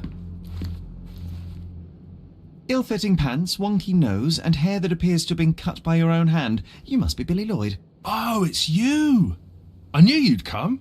You did? You're Mirko Gallia, the best investigative journalist on Cordona. I'm a fan of your work. Alas, you're mistaken. The name is Sherlock Holmes, and your employer... Oh, of course. Discretion. I'm sorry. I doubt the policeman upstairs heard me, though, so your secret is safe with me, Sherlock. Mr. Capello told me you were present during the burglary and scared the criminal off the property. Hey, you should have seen it. As soon as the burglars saw me, they went white as death. Ran out the back door of the office. I heard a thud and cat shrieks, so I think they went over the railing and into the bushes out back. Clearly, my reputation precedes me. Mr. Capello was so proud. You regard, but you didn't give chase. Well, by the time I made it outside, they were miles away. So I went back to help Mrs. Capello. That kind of gentlemanly courtesy is why I'm so well regarded round these parts. What did the thief look like? Shorter than me, mid-20s, a huge scar across the right cheek going from the eye. Short hair. She didn't look like a ghost. Too corporeal. Hold on. She? You didn't think to mention the burglar was a woman? Why did you assume it was a man? It's the 19th century, sir. Ambitious young women are out there pursuing a career, and I, for one, encourage it. Yes, yes, spare me the sermon.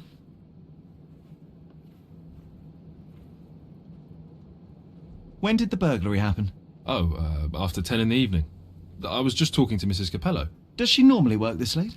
No, it's the first time it happened. Usually I'm alone at night. I was explaining to Mrs. Capello how drinking water every 3 hours can help with digestion, when she excused herself and went back upstairs. Then there was a scream, and I ran up to the office, and... I know what happened next, thank you. What about last evening? Do you have any more details about the break-in? Of course. I write down everything that happens during my watch. Take a look. Fastidious in its mundanity, but I will make of it what I can. I must go and inspect the crime scene. If I have further questions, Mr. Lloyd, I will find you. Oh, don't worry. I won't be able to keep away. Right.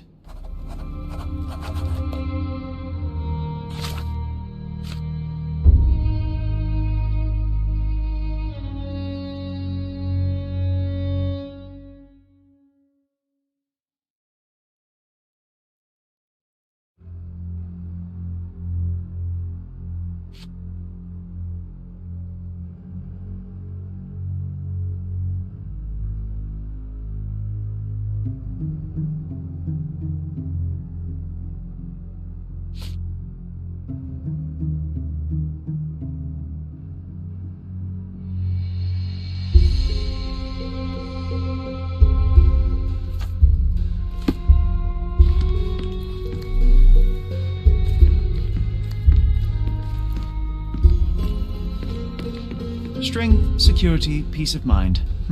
Tacky. Well, you know, that's your opinion, good sir.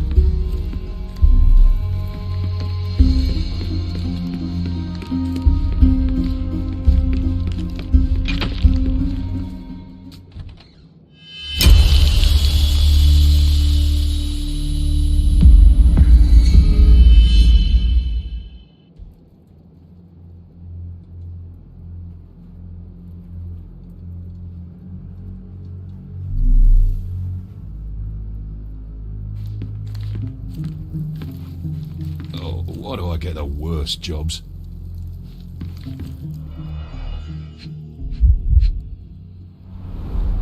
The bottle is half empty.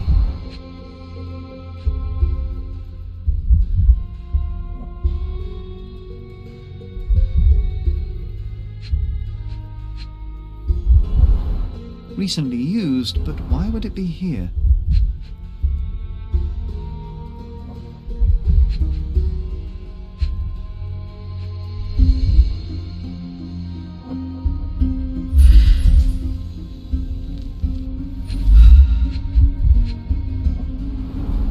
A wine, well enjoyed.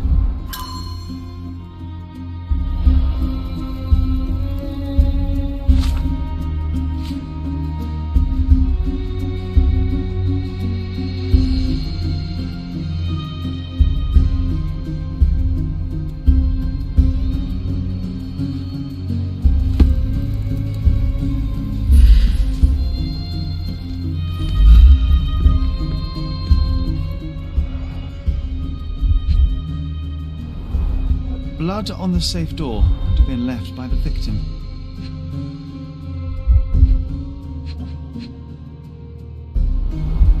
Bulging veins, cyanosis, bloodshot eyes, odd foaming in the mouth. Bruises, torn nails, bleeding was severe and continued at length. Clothes are not fully buttoned. Was the victim dressing or undressing?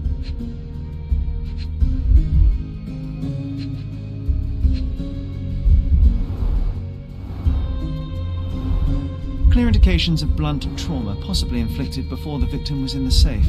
What a rotten way to die. Yeah, what a shame.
I know of it, but forgot.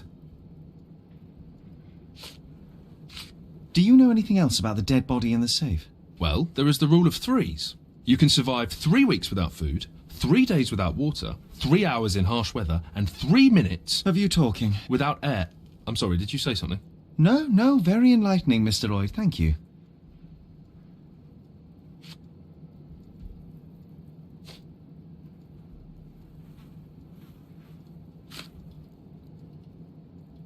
Oh, actually, no. I don't know. I don't know.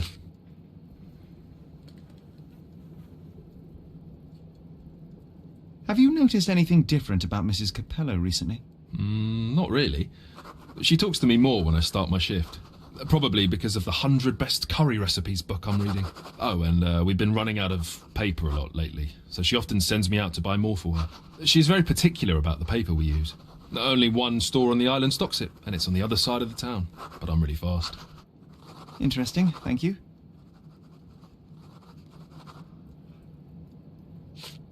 What can you tell me about Mr. Capello? He's a good employer, but very focused on work, and very serious about security, of course, since he employed a night watch of my caliber. Not everyone appreciates his strict business approach, though. Store clerks don't seem to last long in the office. Good to know.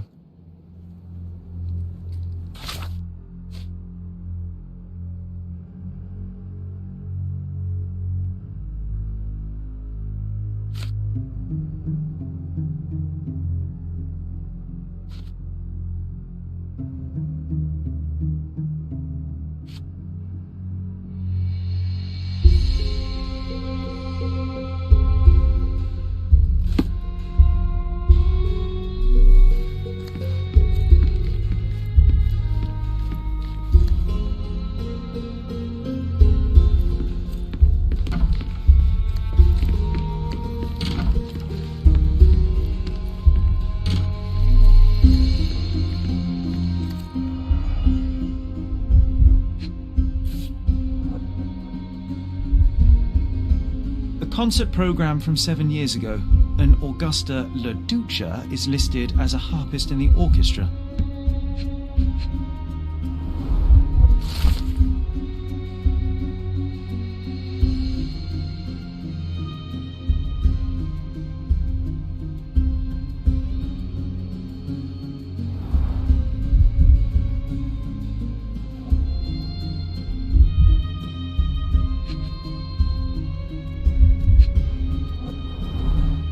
Theatre tickets for Shakespeare's Othello.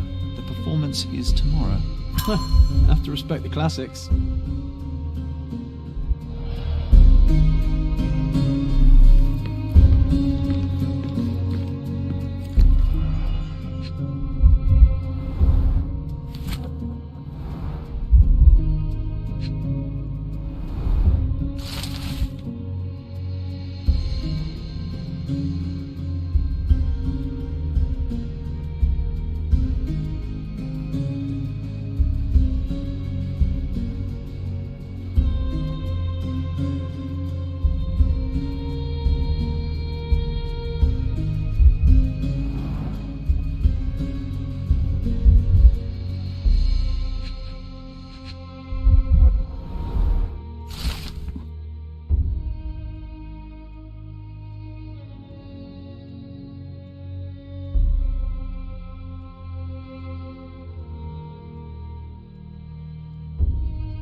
He clearly needs a better work-life balance.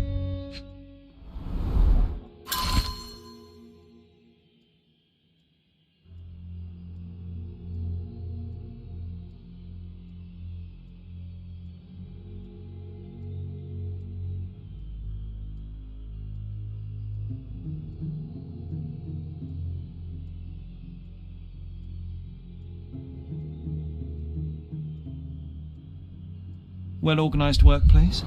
Mr. Capello is the best. Okay, this chap is seriously creepy.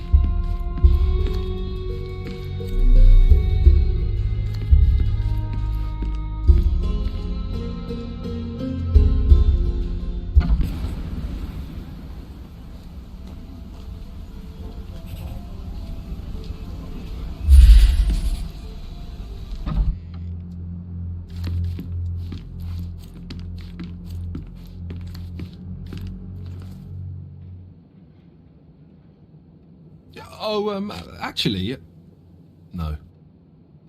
Do you know anything about these entries? No, but Mr. Capello is so well organised. I use a different method, very popular among the Buddhist monks. You create an attic in your mind and... I'm familiar. Keep it tidy, put only necessary information in, remove unnecessary information regularly. What? No, it's called an attic. You just stuff it with everything. You never know what might prove helpful someday. That is profoundly upsetting. Do you know whose keys these are? Probably Mr. Capello's. Police took him so suddenly. I have the same set, but it's more efficient. Has fewer keys. So you don't have access to the entire office? No. Only Mr. and Mrs. Capello have the key to the back door.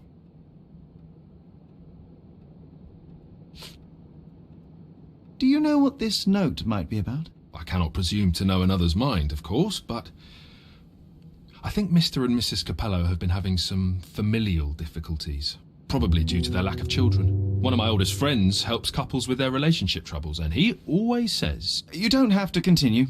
Oh, well, he says that to me as well, but I'm perfectly happy to. No, I insist.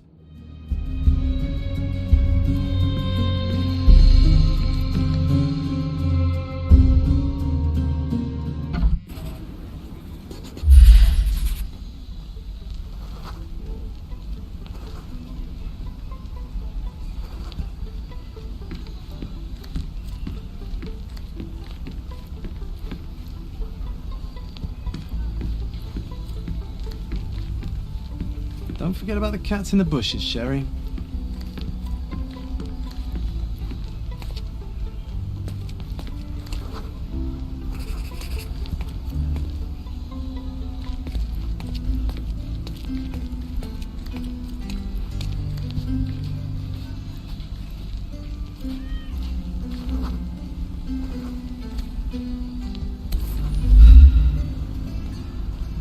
Passe-muraille. Walk through walls in French. Our thief seems rather arrogant. The letter F is inscribed within a 4-leaf clover pattern.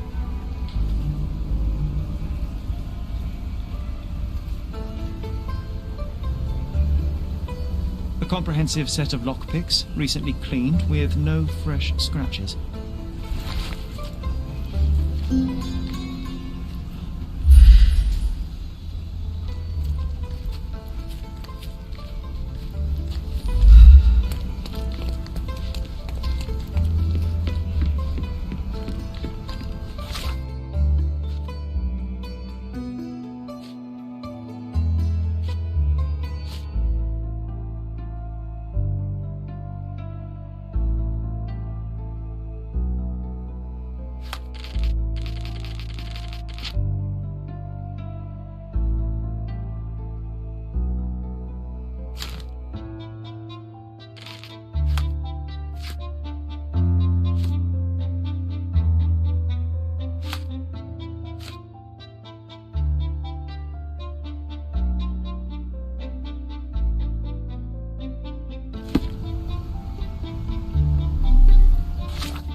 I'm going to catch the criminal myself.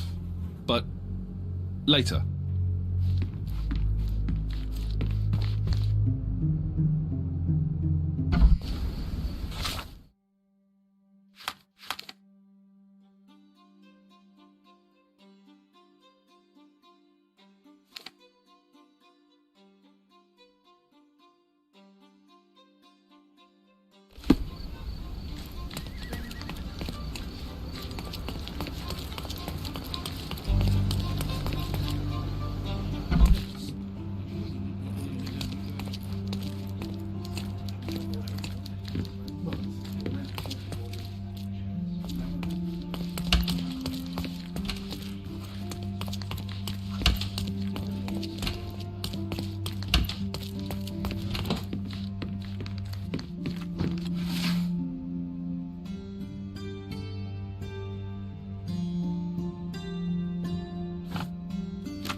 I'm just so exhausted, sir. Can we please do this later? I don't know. Can we please do this later? Can we please do this later? I don't know. Can we please do this later? I'm just so exhausted, sir.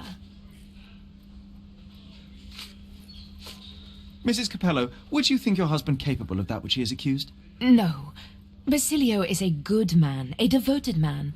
I love him. He cares about his work and cares about me. He approaches all his passions with diligence and temerity.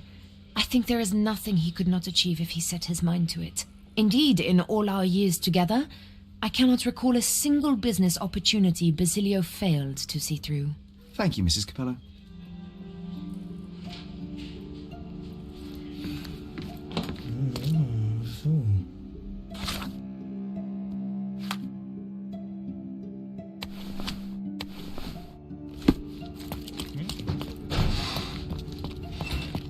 Oh, what a long day.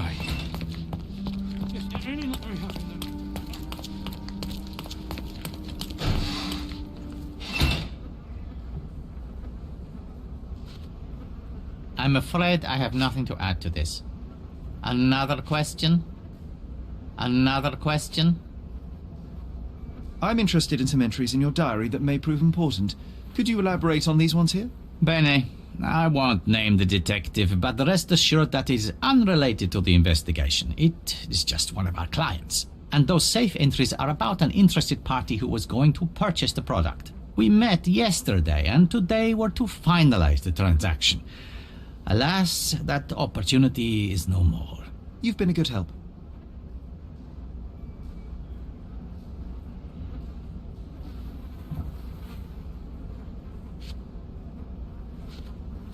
How long have you known your wife, Mr. Capello?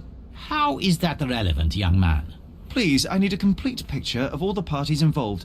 Consider, perhaps, the possibility that the burglar was targeting your wife. It seems unlikely, though if a Detti was out to threaten my wife... We met 7 years ago. Augusta was a harpist with an Italian orchestra. The passion in her eyes back then. I am glad she still has some of it now. And you and your wife get along well? I love her most dearly, and I know Augusta loves me. I fear someday she may be bored at work, but I try to give her all she wants. I'm afraid I have nothing to add to this.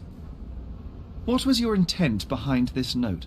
This is private, young man, and hardly relevant. Its relevance, as it were, remains to be seen.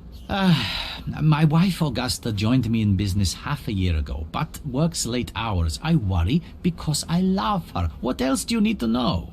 I appreciate your candor.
Please let me rest.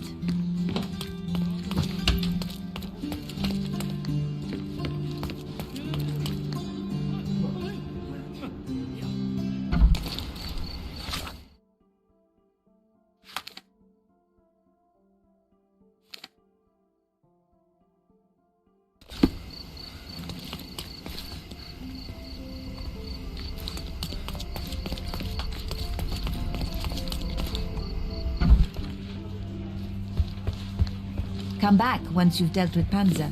Killed with one perfect shot to each eye.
Killed with one.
Have you found anything helpful?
Sherry, please listen to me. Sherry. John, I always listen to you. You don't have to do this. You don't have to go through. I don't know what is beyond this door, but I can feel it. Buzzing, angry, like a fly at the window. I know. I can sense it too. You locked away this memory for a reason. There is only pain here. Pain? And truth. You do not need to suffer either. There is so much more we can do on Cordona, so many others we could help. There is no coming back from this. John, my animum, my brother, there is nothing more important in this moment than this truth. I know you fear for me, but my path was set long ago. I can no more step off it than I can ask the avalanche to roll back uphill. Just please be careful, Sherry. I love you. Quite. Come on. We'll go together.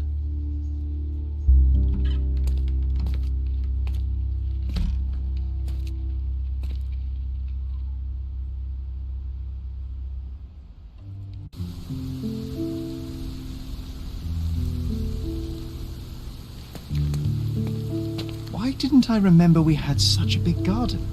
Maybe you forgot it for your own good.